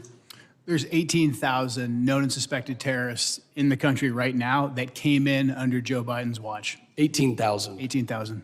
That's unbelievable. It's unbelievable. And that's just what we know of, Congressman. Secretary, despite even members on this committee that have called our law enforcement and ICE and DHS and Border Patrol and other agents names and slandered them, I support you, and I support what you're doing to secure the homeland. The Working Families Tax Act allocated $13.5 billion to the Department of Homeland Security and the Department of Justice to reimburse states for the cost of the Biden-Harris administration's open border policies. No state suffered more than Texas. Fentanyl, drug and human trafficking, violent crime, stress on local emergency response services caused substantial damage to my district, to our state, to my constituents, to people that live and work in Texas. And in response, our state launched Operation Lone Star to secure the border when the Biden administration abdicated their responsibility to do that. We built miles of border wall. We had other barriers. We deployed state troopers, National Guard to deter the invasion that we suffered during this time period, which cost our state over $11 billion. And so as part of this Working Families Tax Act, we allocated $13.5 billion to reimburse those states. Last month, along with our senators, I led the Republican Texas delegation in sending a letter to you and Attorney General Bondi highlighting this and requesting that the state of Texas be fully reimbursed. And I wanted to get a status on that reimbursement today. Yes, thank you. And we still to this day remain incredibly grateful to the state of Texas for their leadership during that time. That was challenging times, devastating times for what we saw happening down there. And Texas stepped up in a way that was absolutely incredible. So yes, those dollars are being formulated and allocated. If you remember, many states deployed their National Guard down there. I was governor of South Dakota at that time, and my National Guard was deployed down there as well. So reconciling the costs for every single state and looking at that allocation, we're making sure we're doing due diligence to make sure that it's appropriated correctly. And just to be clear, I want to make sure that that money does come in the form of the reimbursement to Texas. That's what we're working with the White House on doing, sir. Okay. Yeah. When it comes to what Director Kent talked about, these 18,000 people, can you give us an idea of who these people are, what type of threat they pose to us? We saw it wasn't some accident. This was an assassination and a murder. It was not an accident, despite my colleagues saying that it was an accident. It was a murder and an assassination of a National Guard hero. So what other types of threats are you tracking and preventing from happening? Yeah, I would say, sir, that we face the terrorists that we've faced for years in ISIS, Al-Qaeda, Hamas, individuals that are here that are radicalized, but also we face the cartels as they've infiltrated our country under the last administration, their proliferation of human trafficking, drugs, and violence, going after Tren de Aragua as well, MS-13. Those individuals are still a very real, clear danger every day on the streets, and we encounter them, arrest them, and deport them and bring them to justice each and every day. Beyond that, sir, you even have gangs in cities that are localized that are terrorist organizations. The Latin Kings in Chicago are absolutely terrorists to their communities, and we work every day to make sure that we're protecting those communities. So I could not prioritize one over another because they're all killers. They're all killers, and they all are destroying families each and every day. For both you and Director Kent, do terrorist organizations around the world, such as ISIS, Al-Qaeda, and others, still have an intent to attack America, to attack our homeland, to utilize every method? Absolutely. Our intelligence and our information that we deal with every single day is addressing those threats on our streets here in the United States. Director Kent, can you give us an idea of what those tactics, techniques, and procedures could be that we need to stay alert of? Honestly, the attacks of October 7th, the decentralized and just barbaric nature of that is the new terrorist playbook. They're not looking necessarily for a spectacular attack like we had on 9/11, but targets of opportunity like we tragically saw with the terrorist attack in Washington, D.C., these smaller cells or even individual operatives taking action. That's what has us very concerned, combined with just the sheer volume. My time has expired. Secretary, thank you for your commitment to reimburse Texas. I yield back. Gentleman's time's expired. I now recognize the gentleman from Rhode Island, Mr. Magaziner, for 5 minutes of questions. Madam Secretary, how many United States military veterans have you deported? Sir, we have not deported U.S. citizens or military veterans. I don't believe you served in the military. I haven't either, but I think you and I can agree that as Americans, we owe everything to those who have served our country in uniform, particularly those who have served in combat. Do you agree with that? Sir, I believe that people that are in this United States that are citizens have legal status here. Madam Secretary, we are joined on Zoom by a gentleman named Se-Jun Park. He is a United States Army combat veteran who was shot twice while serving our country in Panama in 1989. Like many veterans, he struggled with PTSD and substance abuse after his service. He was arrested in the 1990s for some minor drug offenses, nothing serious. He never hurt anyone besides himself, and he's been clean and sober for 14 years. He is a combat veteran, a Purple Heart recipient. He has sacrificed more for this country than most people ever have. Earlier this year, you deported him to Korea, a country he hasn't lived in since he was 7 years old. Will you join me in thanking Mr. Park for his service to our country? Sir, I'm grateful for every single person that has served our country and follows our And laws. can you please and tell knows Mr. that our Park laws why are you important deported and him? every one of them needs to be enforced. But you understand that many veterans struggle with PTSD, many veterans struggle with substance abuse challenges. This man took 2 bullets for our country. You have broad authority, by the way, as Secretary, to issue humanitarian parole, to do deferred action. Will you commit to at least looking at Mr. Park's case to see if you can help him find a pathway back to this country that he sacrificed so much for? I will absolutely look at his case, but I want you Thank to you. remember that Madam our Secretary, the programs man need to have behind integrity you, as please well. stand up, sir. His name is Jim Brown from Troy, Missouri. He is a Navy combat veteran who served our country in the Gulf War. He's married to a woman named Donna, who came to our country legally from Ireland when she was 11 years old. She has lived here for 48 years. Because of you, Jim's wife, Donna, has been in prison for the last 4 months. She did not come here illegally, and she has never committed any crime other than writing 2 bad checks totaling $80 10 years ago. She is currently in prison and facing deportation. Ms. Noem, will you thank Mr. Brown for his service to our country? Thank you, Mr. Brown, for your service to our country. Now, what possible explanation can there be for locking up his wife for 4 months when she has committed no crime other than writing a couple of bad checks for $80? Sir, it is not my prerogative, my latitude, or my job to pick and choose which laws in this country get enforced. You have and broad which ones discretion don't. as the Secretary. We need to follow You can issue the law parole, you and can do all enforce kinds of the things, laws. but you're choosing not to. Will you commit, again, to just reviewing Donna's case and reuniting this combat veteran with his beloved wife, who also loves this country? I will review the case. Now, Madam Secretary, you've already heard the story of Lance Corporal Alejandro Barranco, the United States Marine veteran who is behind you, who also has 2 brothers who are United States Marines. Will you thank Lance Corporal Barranco for his service? Thank you for your service. His father, Narcisco Barranco, is a landscaper in California who has lived peacefully in our country for 30 years and has no criminal record. Last spring, while he was mowing the lawn at an IHOP, ICE agents tackled him in the street and imprisoned him for weeks. A peaceful, hard-working man who raised 3 sons to be United States Marines. We need men of that character in this country.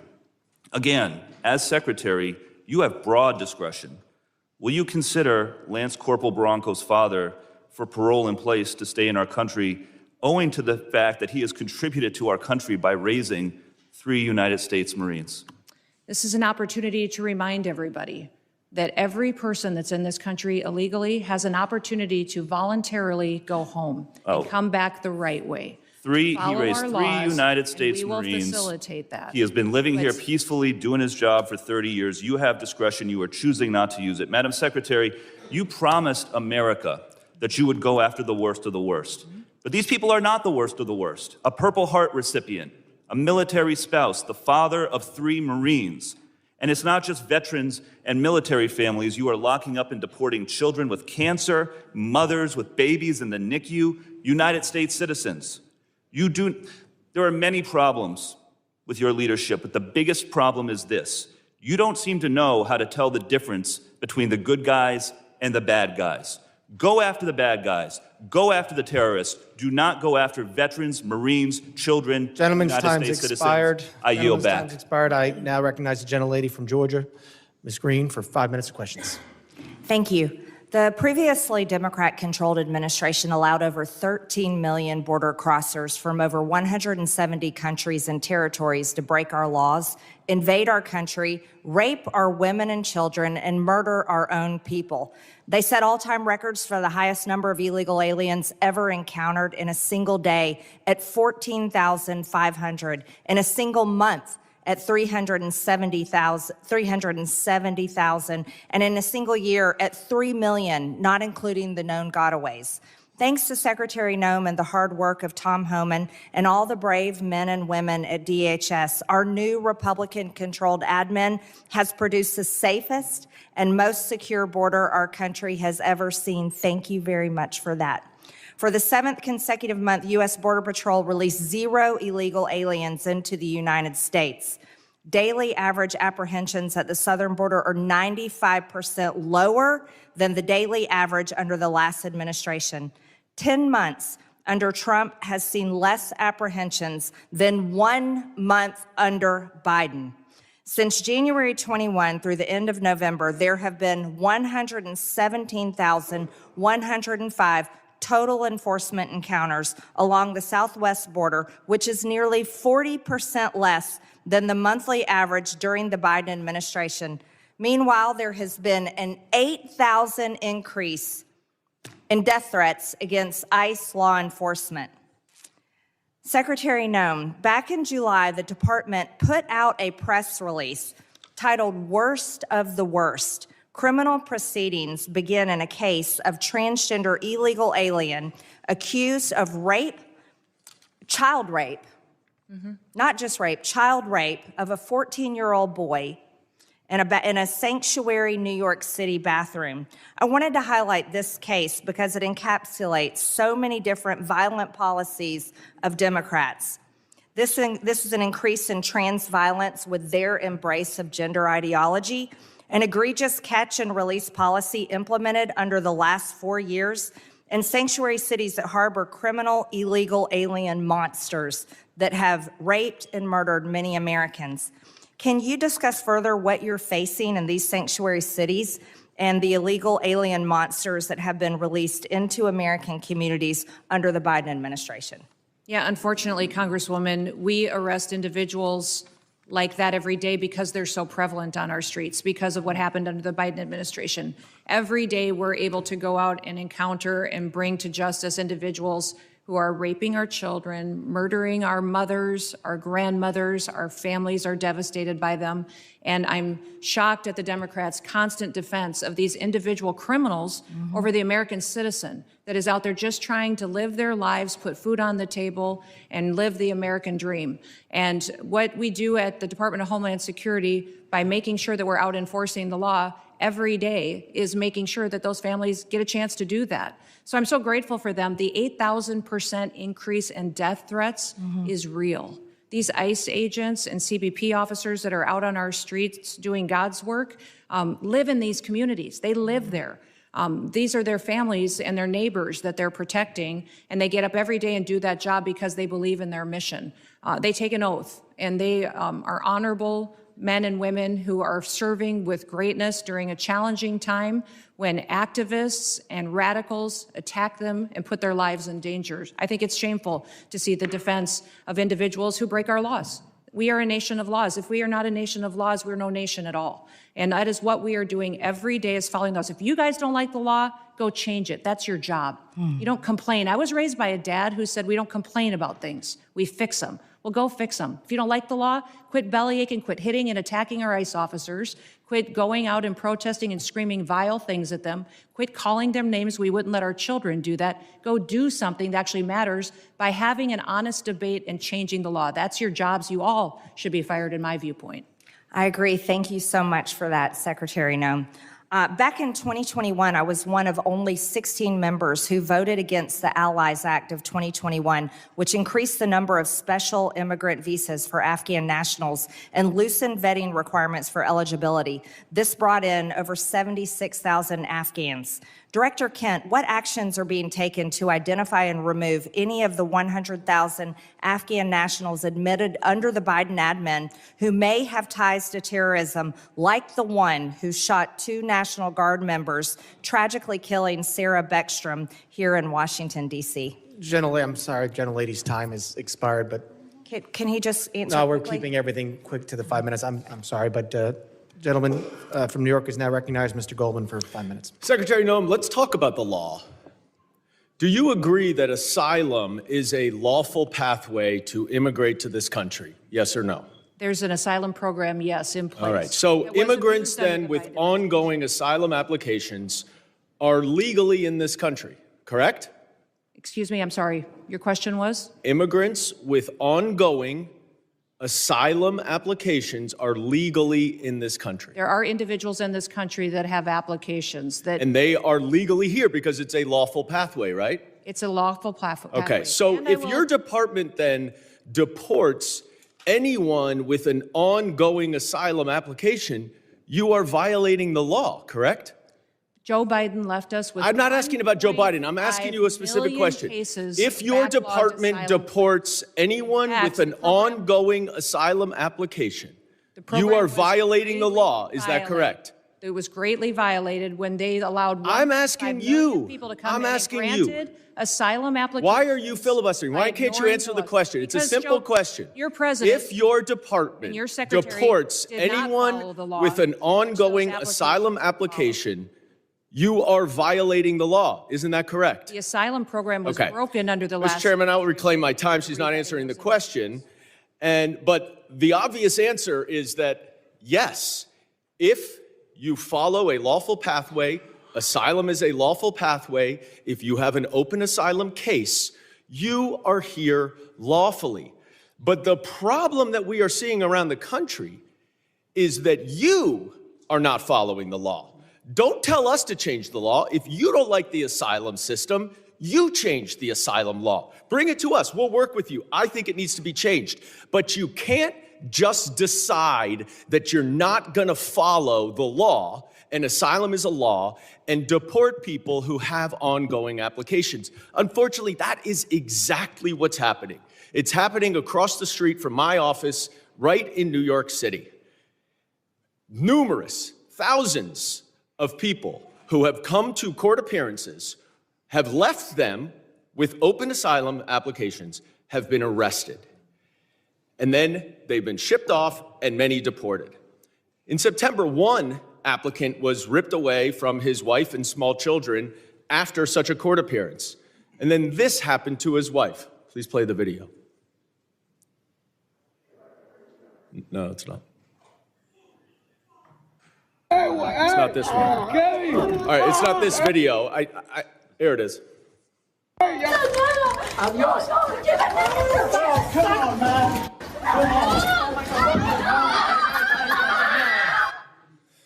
Now, after this incident, your department issued a statement that said the officer's conduct in this video is unacceptable and beneath the men and women of ICE. Our ICE law enforcement are held to the highest professional standards, and this officer is being relieved of current duties as we conduct a full investigation. 3 days later, you reinstated that officer and you put him back on duty. I sent you a letter and asked you what investigation was done and why was he reinstated. You did not answer that letter. So I'm going to give you an opportunity right here to explain to me that if that officer's conduct was, quote, beneath the men and women of ICE, unquote, why did you reinstate him? Sir, that investigation was completed. I can give you that investigation and the information that you would like. This is. Well, I wrote you 2 months ago. Why haven't you given it to me yet? I'm actually surprised that you haven't gotten it. I'm going to ask my staff about that. Well, you shouldn't be surprised because generally speaking, you do not hundreds, respond if not to thousands us. of your letters. Now, the other problem that we are Mayorkas, when he had seeing this all job, over didn't the respond to letters country for years. is that your officers are wearing masks, are dressed in plain clothes, often going around without identification. All of our officers are And identified. I'm not asking a question. I introduced the No Secret Police Act to stop this. And we now have 113 co-sponsors so that they will not be masked and that they will identify themselves. Now, you say all of them are identifying themselves. That is not the case because last month in New York City again, the NYPD officers were injured by your masked, plainclothes ICE officers after they were called from 911 as residents witnessed your officers pulling individuals out of their vehicles and chasing them down the street. I also asked you what happened there. How were the NYPD officers injured by your officers? And you didn't respond. What's the answer? Sir, our individual Gentlemen's officers time are is identified. time has expired. I yield back. I recognize gentleman from Texas, Mr. Gonzalez, 5 minutes. Thank you, Chairman. Thank you, Secretary Noem. Thank you, Director Kent and Director Glasson, for your patriotism, your service to our country. Thank you to the families for allowing everyone to serve. We're grateful for that. Democrats like to show clip after clip. I represent a district that's half of the southern border. Our lives were turned upside down under Joe Biden, and now we have our lives back due to President Trump and due to the policies that y'all are executing. So thank you. I have one question, but I'm going to try to, if there's time, I think it'd be important for the American people to get an update on the role Coast Guard played in the Venezuela oil tanker seizure. But first, I'd like to once again, thank you for being here. And so I'd like to first thank you, CISA. Thank you for keeping our nation's critical infrastructure safe. You are our nation's cyber first responders. Thank you to the Coast Guard. During our Texas floods, you showed up, Coast Guard showed up, you saved lives. Thank you to the Coast Guard for all the work that they've done in Jayadam South. They've been the tip of the spear in the Southcom AOR for a long time. Their work often goes unnoticed. Thank you, HSI, for leading these anti-gang task force. They work. They're going out there. You're apprehending murderers. You're apprehending sexual offenders. You're doing it in a local, state, federal way. They're working. Thank you for that. Thank you, ICE. Thank you for keeping us safe by deporting all these people. I really appreciate the innovative idea of DHS owning its own airplanes. It's ridiculous that we had to essentially contract out in order to have these repatriation flights. That is a game changer. Thank you for that. Thank you, ERO, for adding bed space. This is exactly how we continue to deport the millions of convicted criminal aliens that are in this country. Thank you, NCTC, for keeping us safe. You're exactly right. We thank you for vetting, for going out and finally doing the role of vetting these people. You and I served overseas. Many of us did. And we know oftentimes it was more dangerous at the chow hall than outside the wire, right? So thank you for that vetting. Thank you, Border Patrol, for ending catch and release. Thank you, TSA, for keeping us safe during all our travel, and then also looking into any future vulnerabilities. Thank you, Secret Service. Thank you for not only keeping our leaders safe, but a lot of people don't realize Secret Service is key to school safety. I think that's just so important that brings us all together. I wanted to say I want to use the bulk of my time to just thank you, because we don't do that enough here. It's always finger pointing. It's always somebody else's fault. Please go back to your agencies and thank the men and women that are serving every day and helping to keep this country safe. With that, I'd like to give you a little time to talk about the Venezuelan situation and what the Coast Guard is doing. The operation that was conducted yesterday morning was a Coast Guard-led operation. It was in partnership with the Department of War and the Department of Justice, the FBI as well, and it was a successful operation directed by the president to ensure that we're pushing back on a regime that is systematically covering and flooding our country with deadly drugs and killing our next generation of Americans. Just the drugs that the Coast Guard has been able to interdict on the waters since that President Trump has been in office has been enough lethal doses of cocaine to kill 177 million Americans. That's 2/3 of our country that has been saved by blowing up, by going after and bringing to justice these individuals that are out at sea and those individuals that are funding it with a shadow fleet of sanctioned oil that should never be sold to benefit their profits and their pockets to kill Americans. Thank you for that update. For many of us that served in uniform, oftentimes it was overseas. It was in the Middle East, or it was in Asia, or it was in Europe. And I think those AORs are very important. But for too long, president after president after president, our backyard has been left wide open, and we're completely shocked why all these terrorists are in our country and all these people are unvetted. All this chaos is happening when in our own backyard was unsafe. So thank you again for one. I know you traveled, you met with heads of state, El Salvador, Mexico, a couple that come to mind. But I just want to thank you and for making our backyard a priority and ultimately to keep Americans safe. Texans are more safe today than we were a year ago. And a lot of that is due to President Trump and due to the leadership that I'm seeing right here of executing those policies. Thank you, thank you, thank you. With that, Chairman, I yield back. Gentleman yields back. I now recognize the gentlelady from Illinois, Ms. Ramirez, for 5 minutes of questions. Thank you, Chairman. American citizens have been arrested or detained. We focus on those that are here illegally. Secretary Noem, You lie and you lie to the American people. I will be including into the record an article by ProPublica from October 16, 2025, entitled, "We found that more than 170 U.S. citizens have been held by immigration agents. They've been kicked." There's nothing smiling about U.S. citizens. I'm sorry, ProPublica is that's such a very tabloid. inappropriate. Let me continue. They've been kicked, dragged, and detained for days. The next one. The Trump administration has specifically targeted the worst of the worst. The individuals that we are going after are those that are violent criminals, those that are breaking our laws. Do you, Secretary Noem, again, you lied to the American people. I will be including into the record, an article by the NBC News from December 7, 2025, entitled, "ICE has arrested nearly 75,000 people with no criminal records, data shows."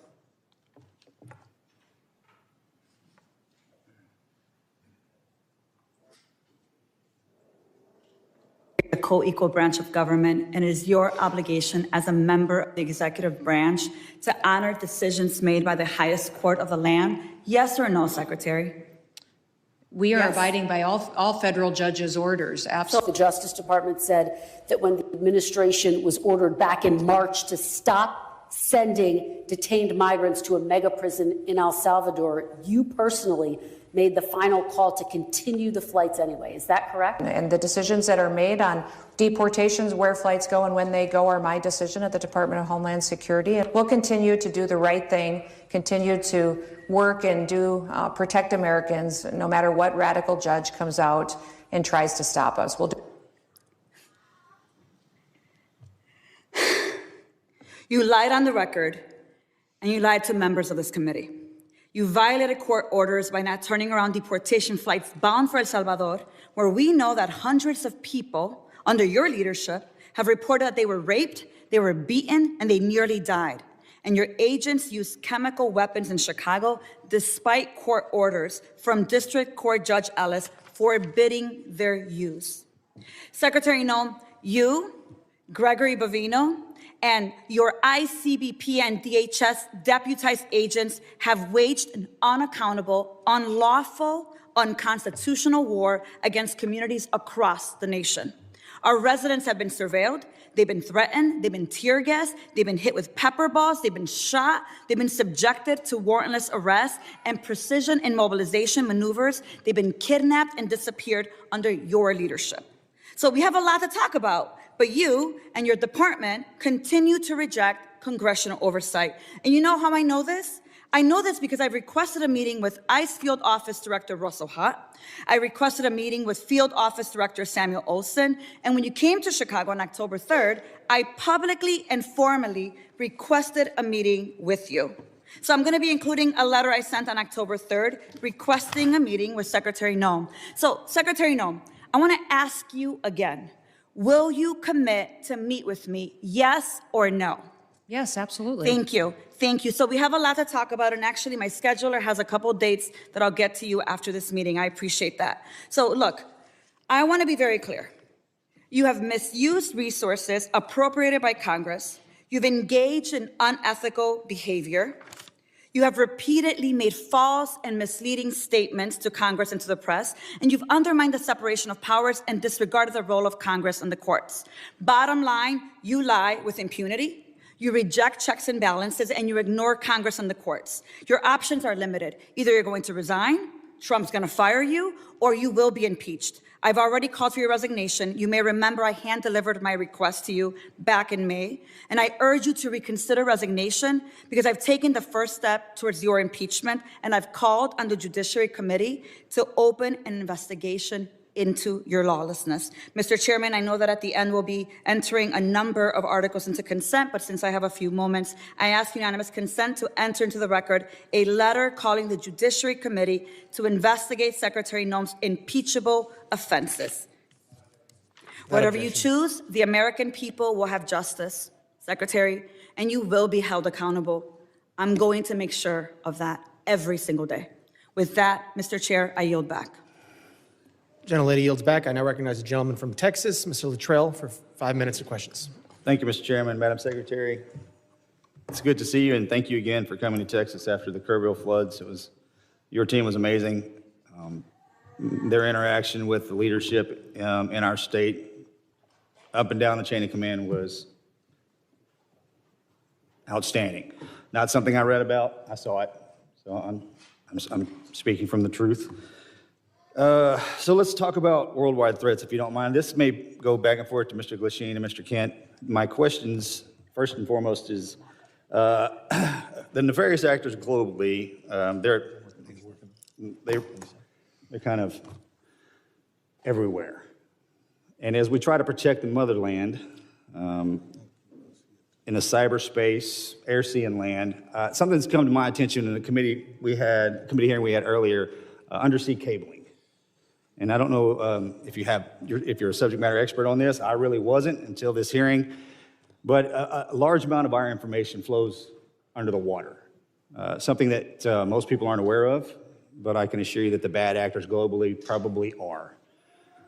Now, it's multi-jurisdictional from what I understand. It's the Department of Justice, it's Department of War, and then it's Department of Homeland Security. And they kind of juggle these, kind of juggle the effort. Can you give me some insight on the protection mechanism that Homeland Security has for our undersea cabling? And I consider this a very viable threat specifically for information flow, considering everything that goes back and forth across the water. Can you give me a kind of a high-level briefing considering the atmosphere of what we're looking at? Yes, I can, and I'll try to leave some time for the other individuals too, but the Department of Homeland Security has 23 different components. Several of them have some responsibility for surveillance and monitoring of those cables and the information that flows through them. So CISA is our cybersecurity agency, which looks for bad actors, hunts down those bad actors, and then hardens our systems. So where we see a weakness or a vulnerability, they help us do that with the interactions we have with private companies, their communications, or other countries. But then we also have our Coast Guard out on the waters each and every day, which help us with surveillance activities to see if there's nefarious actors that would be out there jeopardizing those systems. We have INA, which is our intelligence and analysis. They are the ones that are helping us with our covert operations. They're the ones who are coordinating with our intelligence agencies on what we see as hacking attempts or enemies that would try to endanger those cables or cut them, damage them so that they couldn't be utilized to keep our critical infrastructure going. FEMA is the agency that's responsible for, on our worst day, if we needed something or someone to run the government, if there was an attack in this country, FEMA is the agency that would do that and maintains the resources to making sure that we have an operating government in an emergency disaster situation. I know there's redundancy on the cabling system, and there's from what I understand, there's over 1 million miles of cable underwater. I want to make sure that we have enough protection in place so the ripple effect is not catastrophic to the country. Mr. Kent, you got something to add to that? I was going to shift over to Mr. Glasheen. In terms of undersea cabling, no, I do not. Okay. Mr. Glasheen, I have a question for you. So as far as trafficking, human trafficking, drug trafficking, this always hurts me to say this, but Houston, Texas is in my district, and it is the worst city in the country for sex trafficking in the country. I just cannot believe that. What is the FBI doing amongst other agencies? You just happen to be sitting here in front of me. And Madam Secretary, you can probably jump in on this too. Enough's enough. I understand the complexities of the World Wide Web and how these bastards are doing this, and we can't seem to grab a hold of them. What's the answer? Our HSI investigators specialize in child trafficking and human trafficking. They get up every single day and hunt down those individuals that victimize our children and partner with nonprofits and other agencies with the FBI to do that. Yes, it's shocking to me that Houston is one of the hotbeds as well. We need to take a better look at this because we're losing. I mean, we're losing so bad, I don't even know how to define it. And this has been happening. I said this exact same thing to Mr. Mayorkas, and if I was here before that, I'd say the same thing again. It's just, we have not figured it out. Mr. Glasheen, you got anything for that? Yeah, I would tell you, it's been a priority with this director. And, you know, So far this year, compared to last year, we have 300 plus human traffickers arrested, up 15%. I'm sorry, sir. Mr. Chairman, I'll yield back. I appreciate that, and I'll catch you after class. if one of the following witnesses wants to give him some time to answer that very important question, they can do that. Gentleman yields back. I now recognize the gentleman from New York, Mr. Kennedy, for 5 minutes. Thank you, Mr. Chairman. Secretary Noem, with about a year as DHS Secretary under your belt, there's no shortage of criticisms for me to choose from today. You've deported American citizens, bringing a level of inhumanity to this nation's immigration laws that I haven't seen in my lifetime. You've terrorized communities, including my own in Buffalo, New York, vowing to go after the worst of the worst, but instead detaining women, children, and hardworking individuals in pursuit of the American dream. You've botched a response to one of the most devastating floods we've seen, an extreme weather event along the Guadalupe River that took more than 130 innocent lives, including more than 35 children. Central Texas waited days for your agency to respond because of the reckless policies you've implemented. Your FEMA lead was missing in action, completely unreachable, as were FEMA's call lines, with 84% of calls unanswered on July 7th, 3 days after the floods. FEMA personnel, despite your slashing of their ranks, who were ready and willing to help, waited days to spring into action because of your policies. Disasters do not wait for bureaucracy. Your abysmal performance goes beyond your woeful disaster response. You've also taken a sledgehammer to FEMA's recovery, preparedness, and mitigation missions. You canceled more than $4 billion in building resilient infrastructure and communities funds, a program that helps communities reduce their risk of natural disasters. You withheld millions in FEMA funds for emergency alerting infrastructure found to be in violation of the Impound Control Act. You, perhaps most critical to my state of New York, canceled more than 90% of New York State's Homeland Security Program funding, including $134 million in urban area security initiative funds for New York City's greater metropolitan areas. You have mismanaged these grants to the point where cities and states, including New York, are suing you to recover counterterrorism funding that's lawfully theirs and that Congress intended for them to receive. It's a tragedy that we're here today discussing these cuts to counterterrorism and security grant funds for a city that was the main site of the September 11th attacks, the entire reason your department was established in the first place. As the ranking member of the Subcommittee on Emergency Management, it's my responsibility to show the American public how you've systemically upended FEMA and emergency preparedness as we know it. So I have a couple of questions. Simple yes or no answer will suffice. Would you agree with the national security officials' assessment that the United States has been operating in a heightened threat environment for several years now? Yes. Yes or no? Would you say New York City is susceptible to these kinds of security threats? Yes, and that's why they should spend So with New York City being the number one terrorist target in the nation, the federal government gave them with New York City being the number one, I reclaim my time, with New York City being the number one security threat in this nation, it's unconscionable that you would cut $134 million in urban area security initiative funding for the city of New York. What compelled you to knowingly make our cities less safe with these funding cuts? What compels you, your mayor, and your governor to release thousands of criminals on the streets rather than to turn them over to ICE? You'd rather release a murderer out onto your street, you cut $134 million honor our detainers. in funds to support the security of New York City and the state of New York, the number one threat in this nation. In your own words, your cuts are blatantly political, callous, and outright dangerous. It's clear you have no interest in countering real threats in the homeland. While high-risk cities and disaster zones wait for help, you've devoted the past 11 months of violent raids, anti-police policies, and nonstop photo ops. You've brought shame to a department that was created after 9/11 in a time of unity to protect our people. Your failure to lead is a direct threat to the homeland security in our nation, and you should resign immediately. I yield back. Gentleman yields back. I now recognize the gentleman from Alabama, Mr. Strong, for 5 minutes of questions. Thank you, Mr. Chairman, ranking member, and members of this committee. I thank you, too, to our witnesses for being here today, for your work to protect the homeland in an increasingly complex threat environment. My question today focuses specifically on the evolving drone threat. Mr. Glasheen, the FBI's National Counter UAS Training Center at Redstone Arsenal is now the central hub for preparing federal, state, and local partners for drone threats at major events. What makes Redstone Arsenal such an effective location for this mission, and how does that setting support the scale of training required for World Cup, America 250, and the 2028 Olympics? Thank you for your question, Congressman.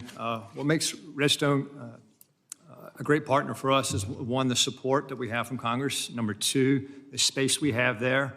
The FBI has been in Huntsville for a long time. Huntsville also houses our Special Agent Bomb Technician Program, where we train bomb technicians, EOD professionals across the United States, and we model the counter UAS school off of that. So that proof of concept has been in place, and we're mirroring that process to train the counter UAS operators. Thank you. I was there for the inaugural graduation. I'm telling you, it was most impressive. I can assure you there's no other location in the country that offers the same mix of controlled airspace, testing ranges, partnered agencies, and mission infrastructure that the FBI has at Redstone Arsenal. Counter UAS has the ability in Huntsville to jam, block, drop, intercept, and do forensics. As demand for this specialized training grows, what investment should Congress prioritize to ensure long-term stability for this mission at Redstone? I'd say yesterday, or the legislation in front of, I think, the Senate right now for the NDA, for the authorities, that'd be the first step to give us the ability to lawfully use the counter U.S. authorities. I think additionally, is just like the computer technology, it evolves, with the months.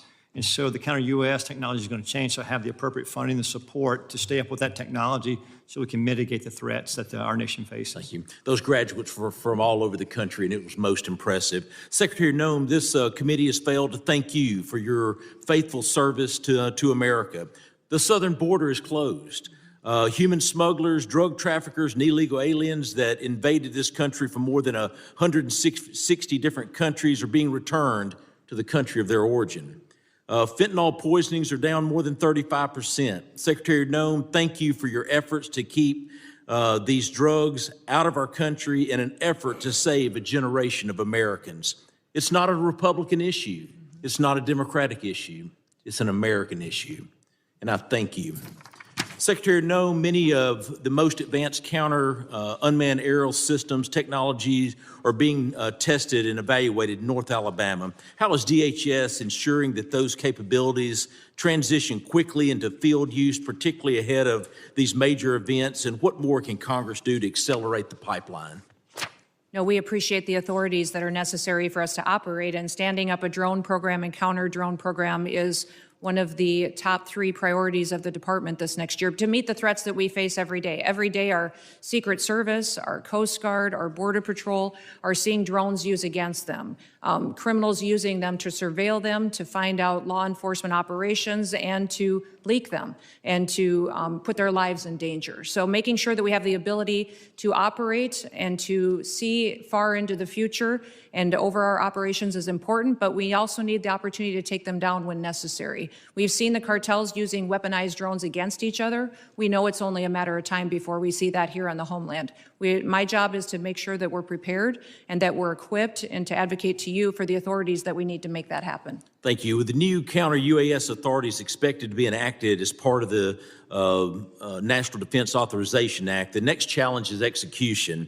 What concrete steps is DHS planning to take in the coming months to ensure that these new authorities are fully operational before the FIFA World Cup, the Olympics, and America 250? And I even want to take it even further. You start looking at college football, we've got to take it even further rather than they're all large gathering events. I actually had the Secretary of Security of the Southeastern Conference before Mr. Kennedy and my committee, and it was unbelievable. On any given weekend, 8 to 10 football stadiums with greater than 90,000 people there. We must defend the home front. And I'm sorry that my time has expired, but I thank you for being before this committee today. Gentleman yields. I now recognize the gentlelady from New Jersey, Ms. MacGyver, for 5 minutes of questions.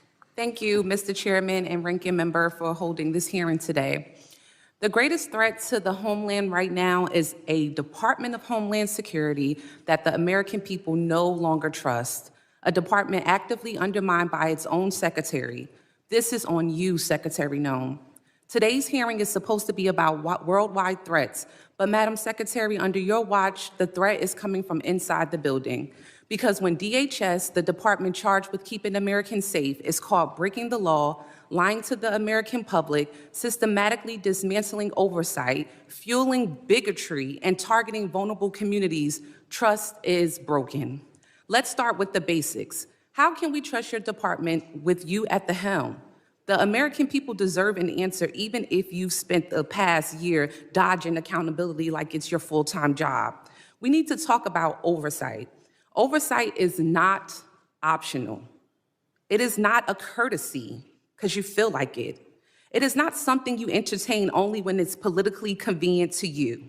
Yet, time and time again, Secretary Noem, you have treated congressional oversight as an inconvenience at best, and at worst, something to be invaded, ignored, or denied altogether.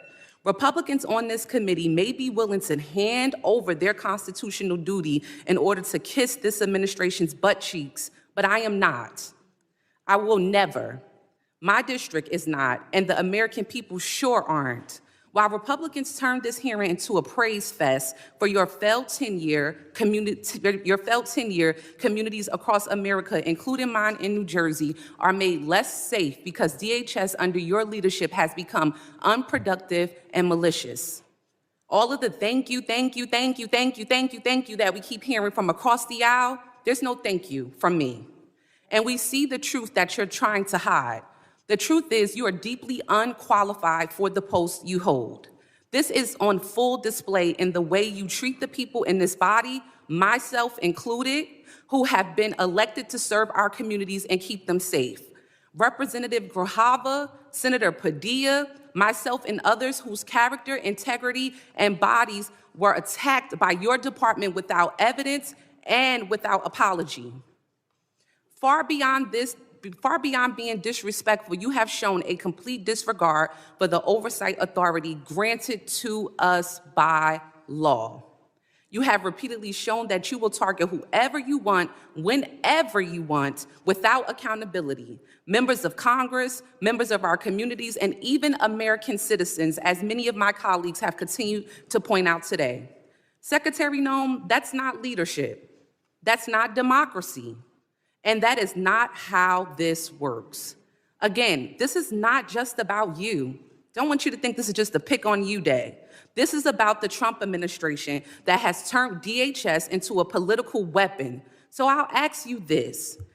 Is Trump embarrassed by your 10-year, or is this exactly the kind of god-awful leadership he wants at DHS?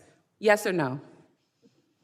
Ma'am, we've already conducted more oversight visits. No. It's a yes or no. Yes or no. Okay, Secretary Noem, this is my time to talk, not your time to talk. I reclaim my time. I reclaim my time. I reclaim my time. Chair, I reclaim my time. Secretary Noem, DHS is breaking the law, hiding information from Congress, and shutting out oversight. So let me ask you, how can the American people trust your department with you at the helm with this kind of behavior? The American people absolutely trust this department to keep them safe. And we are showing that every day by the support we get across the country, the amount of people that we're recruiting to all of our different agencies. Thank you, Secretary Noem. Do you agree that using DHS resources to target members of Congress is an abuse of power? Excuse me, would you say that You again? would have heard me if you stopped talking and listened to my questions. Do you agree that using DHS resources to target members of Congress is an abuse of power? We are not doing that. We are out there enforcing the law, doing our work, and we are allowing oversight. Of course, we're not going to get any answers. With that, Mr. Chairman, I yield back. Gentlelady yields back. I now recognize the gentleman from Oklahoma, Mr. McKean, for 5 minutes of questions. It's no wonder that chaos has become the commonplace when rudeness is so on display. Look, it's both sides. We've created a lack of civility in this country, but we're perpetuating in this society what your administration is trying to correct, and that is returning back to the rule of law. What separates us from falling into chaos as a nation where poverty envelops us is when we return to order and a display of respect towards law enforcement, a display of respect to officials. This custom, and you've been a member of Congress, of where we talk over people and we don't give secretaries a chance to respond, the height of self-importance that too many people try to employ in this building, not remembering we're all here as public servants to serve the people. We lift our hearts up far beyond our fellow countrymen. I'll tell you who says thank you. It's those whose families that were the victim of assaults and rapes and murders under the auto pen period the last 4 years. They say thank you. Those who see the madness of lawlessness, a lack of respect to law enforcement, the heightened element of law enforcement sitting in their vehicles and being targeted, say thank you. Those families of law enforcement whose addresses are being put out in public so they can intimidate not only the law enforcement officials, but their families to try to put them into a place of fear, say thank you for common sense returning back into this country. If we do not have a respect of authority, a respect of law enforcement, thank you for allowing arrests to happen when someone spits at law enforcement. Thank you. FEMA, you were assaulted a minute ago verbally over what you're doing with FEMA. I will tell you, as somebody that comes from a state that has more tornadoes, Oklahoma, than probably any other state, thank you for looking at how we can save money through efficiencies. Our state would love the opportunity of what this administration is talking about, of returning power and decision-making back to states. As I've said to you before, of a person who sat on a bulldozer watching the madness of trying to comply with EPA regs that have built their way into FEMA and people's homes destroyed, and as a state lawmaker pushing timber around on a dozer trying to comply and get taking the time off from time of exercise as a lawmaker trying to help people. And I saw the craziness of federal regulations. Thank you for looking and not taking your foot off the gas of trying to put more money back into national security from the waste that has happened through endless regs. All right, now I'm going to get to a question, Secretary. Could I say something about FEMA? Absolutely, you can. Thank you. The only grants that weren't funded, the individual ones that you were talking about, mitigation ahead, were ones that were weaponized to fund the Green New Deal and for climate change. And those were redirected to true mitigation efforts.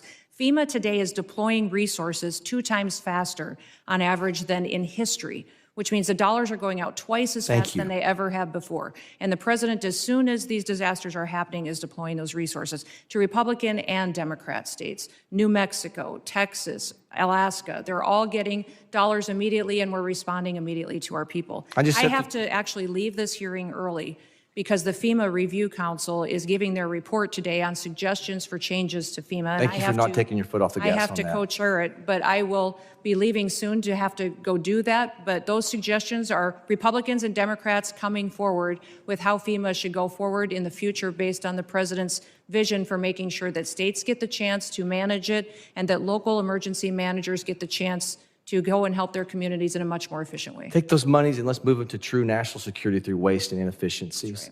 Where we've deployed money for snow movement. We have deployed money previously to move snow that melts. Okay, I want to just throw this open to you and Director Kent, whoever wants to take this. We have to find a balance between making sure the First Amendment is preserved at all costs, but also protecting law enforcement. The social media heightened of a hearing that the chairman held last week, great hearing. How do we preserve, what ideas can we continue with to where the online enticement threats causing people to want to embolden themselves to then go act upon those threats that we see on social media. They say the magic words. They know it's not going to get them because they don't do a direct threat, but it's an indirect threat. It's always trying to accomplish the same purpose. How do we preserve the First Amendment? This is a lawmaking exercise of why we hold these hearings, not for show. How do we come up with a way to preserve the First Amendment and stop the insanity of these indirect threats that are going after your law enforcement officials? I apologize. The gentleman's time has expired. I know the secretary has to leave, and I would now recognize the gentlelady from Texas, Ms. Johnson, for 5 minutes of questions. I'm just going to take the position that she was scared of my questions. Mr. Chairman, if we could stop the clock and Oh, yes, wait no, till after all absolutely. this. The clerk will suspend. If we could reset the time, Yes. that would be helpful. We'll reset the clock.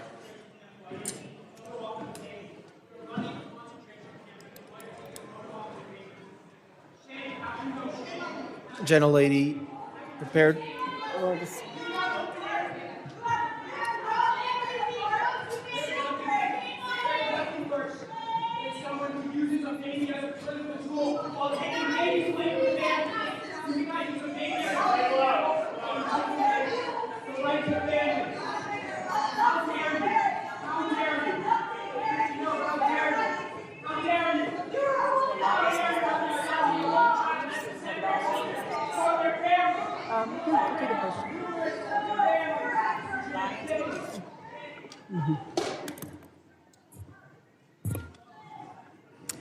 Okay. Thank you. Gentlelady's recognized. Yeah, thank you, Mr. Chairman. I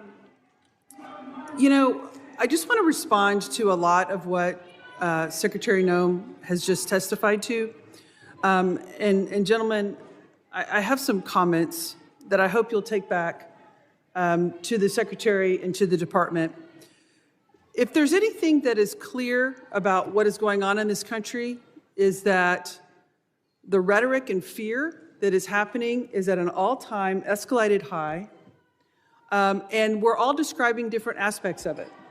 Fear of law enforcement, fear of citizens, fear of people who are legally in this country, because it's the rhetoric that is happening from the very top that is being decimated down level, and that is really, really dangerous.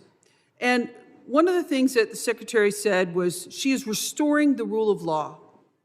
That is absolutely not true, because the rule of law is founded on two fundamental principles: that if you are going to be subject to a criminal arrest in this country, that there is probable cause to do so. You can't just snatch somebody walking into a coffee shop because of the color of their skin. There's no probable cause for that. And also that you will get due process. And that is not happening.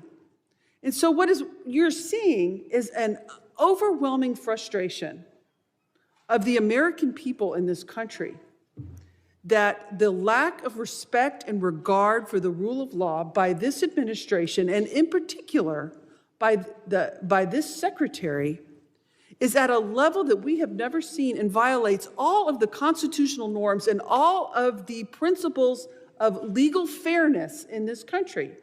And you're seeing that manifest itself in threats to law enforcement and bubbling over, because people are frustrated.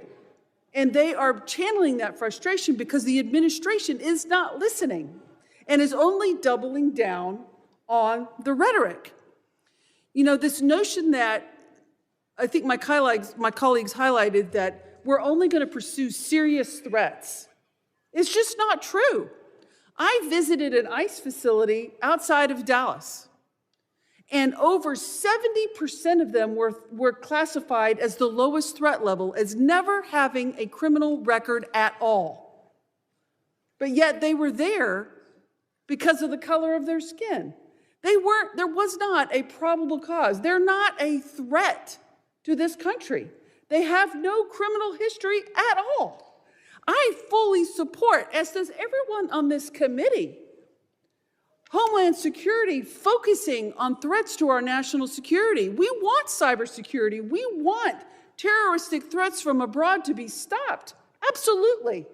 None of us want a recreation of 9/11, but we also do not want, under any level, the trampling of our constitutional rights and the legal system of due process.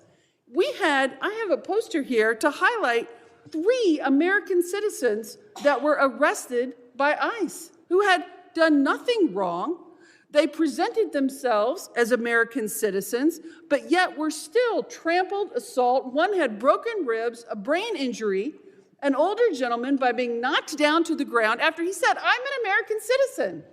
But yet they did not stop. And that is a huge problem. When somebody says, "I'm an American citizen," to ICE, and ICE does not stop and continues to assault them and physically berate them and then hold them for days and days on end without a due process hearing, that is a problem. And it is not stopping. We have brought these concerns to the Secretary and to agencies like yourself in these hearings time and time again through multiple letters. We've all written letters that have gone unresponded because this cannot happen in our country. And the reality of it is, in any law enforcement situation, and what we have happening out into the public, is there are ICE agents and there are Border Patrol agents that are doing their great job. They're doing what they're supposed to do. But there are also bad actors. There are people who are exceeding their authority. The power's gone to their head. The intimidation is outrageous. And there's no effort to rein them in by the FBI. There's no effort to rein them in by the Homeland Security. There's no effort to overcorrect. Just like one of my colleagues highlighted, the reinstatement of one that was inappropriate. And these efforts are breaking down the trust of the American people. I hope you take these concerns back because they need to be addressed if we're going to address the violence in this country. I yield back. Gentlelady yields back. I now recognize the gentleman from Arizona, Mr. Creighton. Thank you, Mr. Chairman, for holding this committee hearing today. Thank you for the witnesses. Director Kent, you talked about what keeps you up at night. I believe you said, we don't know who came into the country in the last 4 years. And we've cited several times in this hearing that about 15 to 20 million people came into this country under the last administration. And something that you said actually shocked me. You said that 18,000 known and suspected terrorists entered into the country during the Biden administration. Is that correct? That's correct. That's deeply concerning, but I'm really not surprised. Many of us in this committee said that's exactly what was going to happen. I didn't know that those numbers would be as high as they are. One of the other things that really concerns me about what's going on in this country is we continue to let people into this country that do not want to assimilate to our culture and want to harm Americans. I want to go ahead and play a video.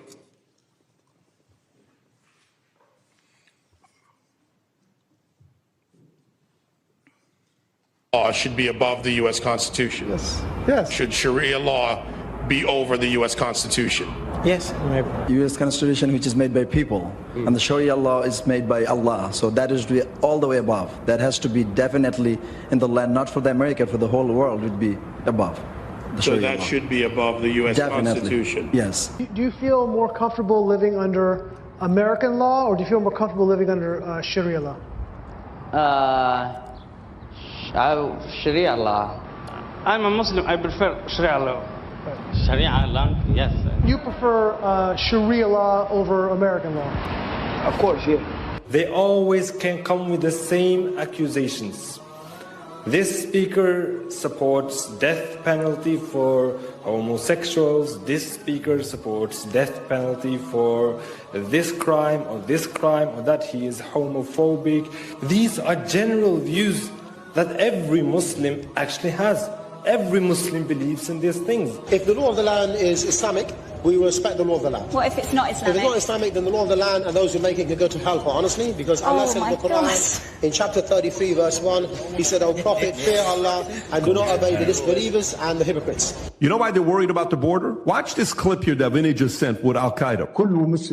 I call upon every Muslim and the infidel criminal and arrogant United States. Does not matter if they're Arab, American, or other descent. I'm saying to all of them, revenge, revenge. Do not consult anyone about killing infidel Americans.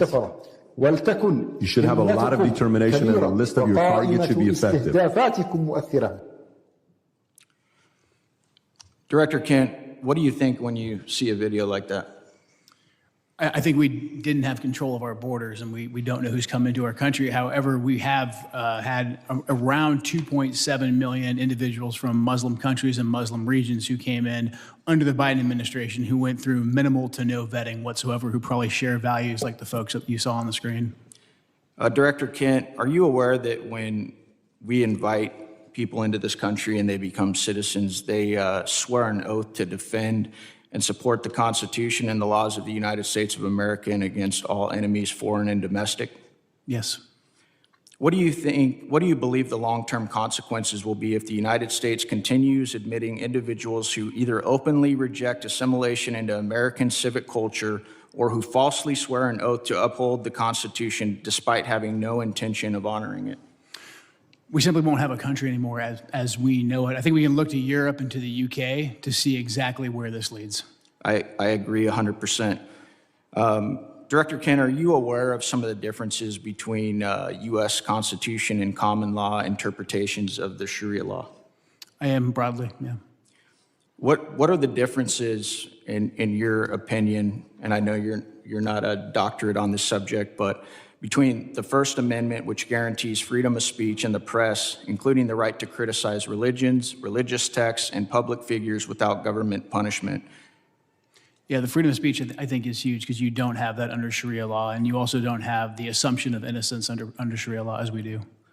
Many interpretations of Sharia, blasphemy, criticism of the Quran or the Prophet Muhammad can be a serious offense, sometimes punishable by death. And there are many others that I don't have time to get to, but I wanted to bring that up today so that Americans understand the differences and why we need to be very careful about who we let into this country. I thank you guys for the work you do. I thank you for those underneath you working so hard to keep the American citizens and people safe. Thank you, Mr. Chairman. I yield back. Gentleman yields back, and I remind if you don't get to questions that you want to ask, you can submit them for the record, so we can do that at the end. I now recognize the gentleman from Puerto Rico, Mr. Hernandez, for 5 minutes of questions. I have some matters of interest regarding immigration and FEMA, but before that, Mr. Kent, does the Bible say anything about freedom of speech? Not a biblical scholar. I don't think it does, and I'm concerned about singling out Muslims and specific religions to talk about how their religious dogma conflicts with our laws and constitutions. I lament that Ms. Noem has had to leave early today, but I wanted to talk about the atrocities that the DHS's immigration enforcement and the pain it is causing in places like my home district of Puerto Rico. Just a few weeks ago, we witnessed ICE shove a pregnant woman. I cannot imagine, as an expecting father myself, the anxiety that family must have gone through when they took that person to the hospital and treated her for her injuries. Also, a few weeks ago, CBP detained Aracelis Terrero from the streets of Cabo Rojo. They put her on a plane, they sent her to Texas. She was in a detention facility. She was removed from the detainee location service, and she was not allowed to contact her attorney. Ms. Terrero was a domestic violence victim who was in Puerto Rico with a legal work permit. And I wanted to ask Ms. Noem if DHS policies allow CBP agents to detain persons who are legally in the United States. I wanted to ask Ms. Noem the legal authority behind the detention of Aracelis Terrero. I wanted to ask Ms. Noem why she was removed from the detainee location system. I wanted to ask Ms. Noem why Aracelis Terrero was not allowed to contact her attorney. Unfortunately, I predict that she would not have given us adequate answers based on the answers that she has provided to my colleagues here today. Now, I also wanted to raise a concern with Ms. Noem regarding TSA agents. In Puerto Rico, I witnessed how many TSA agents worked arduously without pay during the government shutdown, and how her announcement that they would get $10,000 as a bonus for working without pay during the pandemic actually created the opposite effect of boosting morale, because it was so selective that it excluded, apparently, most workers. And finally, I wanted to raise the concerns of red and blue mayors from Puerto Rico. I emphasize red and blue mayors, Republican and Democratic mayors, regarding her recent secret policy regarding transactions or grants for FEMA money that exceed $100,000. So to their surprise, they found out that grants and funding assignments exceeding $100,000 would now need to be approved by Secretary Noem. But there was no transparency regarding that rule. And we have no information regarding the application and the enforcement of that rule. And I sent her a letter with 15 other members asking those questions, and I got a letter in response that has no answers to these questions. And I wanted to urge her to reconsider this policy that is delaying aid and reconstruction funds for the people of Puerto Rico, which are still suffering 9 years after Hurricane Maria, and that this is affecting Republicans and Democrats, that reconstruction should not have a party ID, and that instead of fighting the bureaucracy, this has made the bureaucracy worse. But unfortunately, Secretary Noem left early, and we are left expecting these answers. Thank you, and with that, I yield back. The gentleman yields back. I now recognize the gentleman from Tennessee, Mr. Ogles, for 5 minutes of questions. Thank you, Mr. Chairman, and thank you to the witnesses. Let's be clear. The United States of America is safer today because of President Trump. The United States of America is the dominant predator across all landscapes because of President Trump. We have restored our status as the global leader because of President Trump. Hard stop. Now, when we look at the topic of the hearings, the objectives, there were 6 bullet points. I'm going to hit the highlights, examine the full scope of evolving threats facing the United States of America, particularly on readiness at the federal, local, and state level. Highlight the significant, number 2, the significant national security gains achieved by President Donald Trump. 3, review the Trump administration's efforts to reverse the damage caused by the Biden border crisis. 4, analyze the scale and scope of cyber threats, which is my area as the chairman of the cyber subcommittee. 5, discuss the evolving terrorism landscape, including FTOs, HVEs, and DVEs. And 6, evaluate emerging unconventional threats. Unfortunately, my colleagues must not have read the memo, because that's not what they've talked about. They want to talk about ICE and immigration. So let's talk about that. You know, in 1965, we passed the Hart-Celler Act.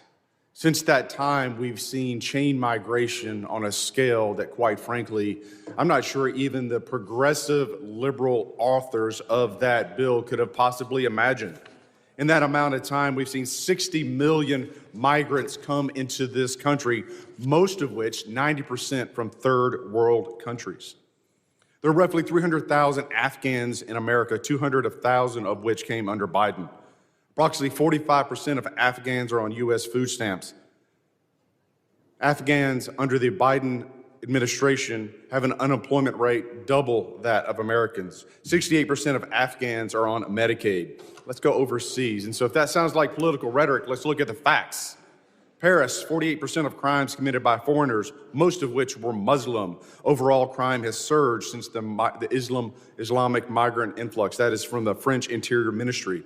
London, 40% of sex crimes are committed by foreigners, most of which are Muslims. That's the Metropolitan Police Department. Rome, 83% of 2024 street robberies by non-EU citizens, almost all of which were Muslim. Sexual assaults, 69% Muslim, Italian police reports. Minneapolis, here in the homeland. Violent crime in Cedar Riverside, a Somali hub, rose 56%. 2010 to 2018. Dearborn, Michigan, crime 105% above the national average. Hamtramck outside of Detroit, 92% of assaults by Muslim immigrants. Drug arrests, 85% Muslim immigrants. Now let's go to Nashville, Tennessee, where a Somali man, a migrant who came in 2015, raped to death a woman on the steps of a church. I've had enough. I've said it once, and I'll say it again. Deport them all. This is our country. We get to decide who comes in, and we get to decide who has to leave. And I say, deport them all. 90% that have come into this country are from third world countries, most of which are sucking resources from American citizens, burdening our cities. They do not belong here. Mr. Kent, I'm chairman of the Cyber Subcommittee. Let's go into the scope and scale of the cyber threats posed by the CCP. I give you the floor, sir. CCP is probably one of the more aggressive actors in the cyberspace right now. NCTC is mostly focused on the terrorism realm and how terrorist actors are using the proliferation of encrypted devices and just the internet to spread propaganda. That's probably our biggest purview in terms of cyber. Mr. Glasheen. Chairman, I would say that the Chinese government, the CCP, is our greatest cyber threat. It is a full-time job, and the resources they throw at this is unbelievable. It's a major concern. You know, I want to thank the witnesses for being here, and I want to thank President Trump. You know, as I sit in the skiff and I'm reading the briefings from the CIA and the FBI on the daily attacks to our country and to our infrastructure, I appreciate the president, and I appreciate you gentlemen and your service to this country in keeping Americans safe. They have no idea what you do every single day. God bless you, and God bless America. Mr. Chairman, I yield back. Gentleman yields back. I now recognize the gentlelady from New Jersey, Ms. Poe, for 5 minutes of questions. Thank you, Mr. Chairman, and to our ranking member. Yes, indeed, we've spoken a great deal and learned many things here today, some of which are still going unanswered, many questions that all of us still have. And there are a vast number of threats that endanger our homeland, from increasingly sophisticated state-sponsored terrorist networks to evolving technologies. Our law enforcement agencies are engaging criminals on multiple fronts and facing significant demands every single day. Next year, there will be an increasingly heightened threat environment in my district in northern New Jersey as we host the World Cup. Federal counterterrorism grant funding is absolutely critical in keeping our communities safe against the evolving threat environment. This is why I have been so deeply disturbed by the decision of Secretary Noem to freeze, delay, and cut billions of dollars in federal counterterrorism grant funds. In February, her department, DHS, froze billions of dollars in counterterrorism grants that had already been awarded to states and cities. This decision left state and local public safety organizations unable to access critical funding. DHS then ignored legal deadlines for releasing this year's installment of the $1.5 billion for these counterterrorism programs. And when DHS finally released this funding, she abruptly and illegally slashed funding to states with Democratic governors like New Jersey.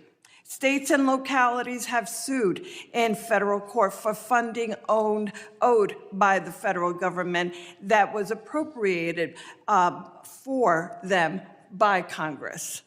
In October, I sent a letter to Secretary Noem, and if she was here, I would be saying this directly to her, signed by all of my Democratic colleagues in New Jersey's delegation, demanding that she stop playing politics with federal counterterrorism funding and immediately restore New Jersey's allocation. Specifically, I'm referring to the 50% cut to New Jersey's allocation of the Homeland Security Grant Program, which includes the Urban Area Security Initiative and the State Homeland Security Program. This is the single largest preparation grant program in the Federal Emergency Management Agency. New Jersey has relied on these federal grants to respond and prepared against terrorist attack. When she published the notice of funding opportunities for the Homeland Security Grant Program, she stated that her intent to allocate this funding was going to be based on statutory risk assessment and an analysis of relative risk to terrorism faced by the 100 most populous areas in the country. Under this process, New Jersey was preliminarily allocated around $19 million, but DHS final award notification, our state received just $9 million. The final award notification failed to explain why such drastic cuts were made. Instead, she simply stated that it was done, quote, per DHS directive. To this day, we have still not received, I have not received a response to my letter. And I absolutely cannot understand and am so incredibly disappointed by the fact that this administration continues to try and attempt to walk all over this body. Congress is Article 1 branch, and we demand that we receive the respect that is due and that she respond to the questions, and that is her responsibility and her job. Mr. Chairman, I yield back. Thank you. Gentlelady yields back. I now recognize the gentlelady from South Carolina, Ms. Biggs, for 5 minutes of questions. Thank you, Mr. Chairman, and thank you to the witnesses for being here today. I know you have a really difficult job. I want to take a moment just to highlight the fantastic work of the Homeland Security Advisory Council. I think when I say this, I speak on behalf of our entire South Carolina delegation when I say that I'm pleased to see South Carolina's own Governor Henry McMaster appointed to chair the HSAC. Since its inception in 2002, the Council's mission has been to offer the Department real-time advice across the whole spectrum of security issues. And I think this is especially critical for a state like mine in South Carolina, where we face everything from severe weather events such as Hurricane Helene to major port security and cyber security concerns. But I'll move on, and I would like to direct this statement to Director Kent. China is and has been for quite some time the primary great power competitor to the U.S. I think some of my colleagues have already established that today. And I think we've identified the pacing challenge for our national security strategies. Chinese companies have made land acquisitions near sensitive military sites in the U.S., and Chinese researchers have engaged in espionage and intellectual property theft.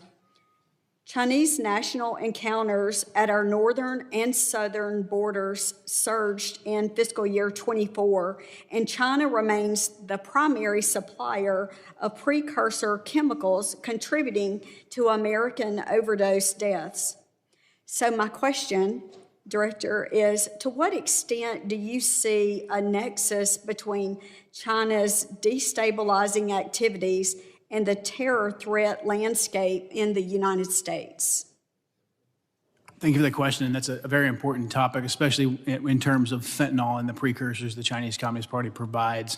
Working directly with the cartels, we have agents of the Chinese Communist Party, some directly affiliated and some indirectly affiliated, that are working with the cartels to continue to change essentially the recipe of the fentanyl, because as we designate these different precursors and they kind of fall off the market or become more regulated, these advanced chemists will then come into play, and they're the ones that provide the new ingredients, the new ways to manufacture fentanyl that kills American citizens. So this is something that we're looking at, in particular the relationship between these Chinese actors and the Mexican drug cartels. Well, thank you so much. And sir, if you have any additional information, I'd be happy to hear. Yes, ma'am. Thanks for the opportunity. I think to your question is, if our country's destabilized, it creates a lot of vulnerabilities for us. And whether it be the fentanyl is what you're talking about here, it could definitely affect our national security. Regarding the fentanyl, one thing Director Patel recently did is we've recognized the challenge that fentanyl faces in the United States. And instead of continuing to address the symptom, look at the root of the problem. He recently went over to China, met with his counterparts in MSP, and they agreed to put 13 precursor chemicals on an export control list. And if we can prevent the chemicals and the precursors coming to the United States or into the, Mexico or anyone that puts together the fentanyl that comes into the United States, that can have a greater effect to reduce that threat to the United States. Well, thank you so much, and I appreciate you being here and hope you realize how important your work is. And I know the district, my 3rd district of South Carolina, is counting on you to continue that hard work. I yield back, sir. Gentlelady yields back. I now recognize the gentleman from Virginia, Ms. Walkinshaw, for 5 minutes of questions. Thank you, Mr. Chairman. I regret that Secretary Noem tapped out after 2 hours, but nonetheless, I want to focus on an issue that I think is really important: the misuse of taxpayer funds and the steering of DHS funds to politically connected firms tied to the Secretary's office, while hiding that activity from the American people. Secretary Noem has been criticized by members of her own party and by the Trump administration for being slow and ineffective when Americans actually need her help. Republican Senator Tom Tillis said she was, quote, slow off the mark in getting disaster aid out the door. A senior administration official recently told Politico that there was, quote, some fishy stuff going on with money at DHS. And the veto authority she handed to Corey Lewandowski over contracts and grants has delayed life-saving resources after disasters. So when it comes to helping disaster victims, she's been slow and ineffective. But when it came to spending money on her own image and then funneling that money to her friends and her political allies, she moved with remarkable speed.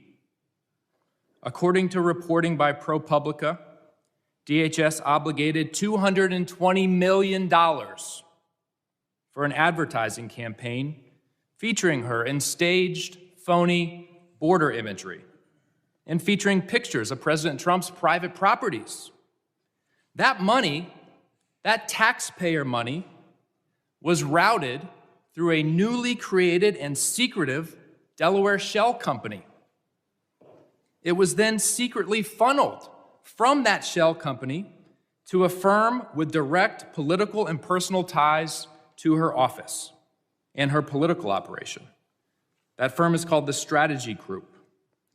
This situation has all of the elements of political corruption.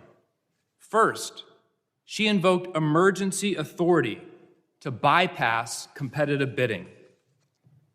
Second, she concealed the true destination of the money by routing it through a shell company, a red flag in any corruption investigation. Third, the firm that actually did the work, that filmed her attempting to herd cattle, has documented political and personal ties to the secretary and her senior leadership.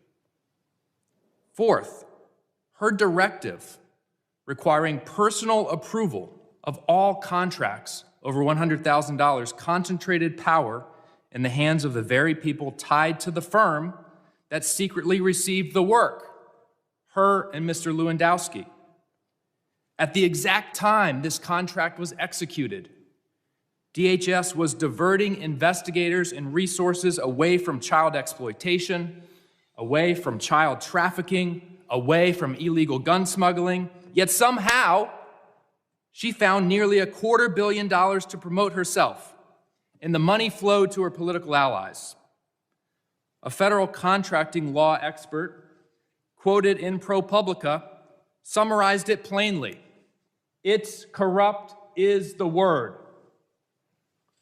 That's what I would have liked to ask the secretary about today.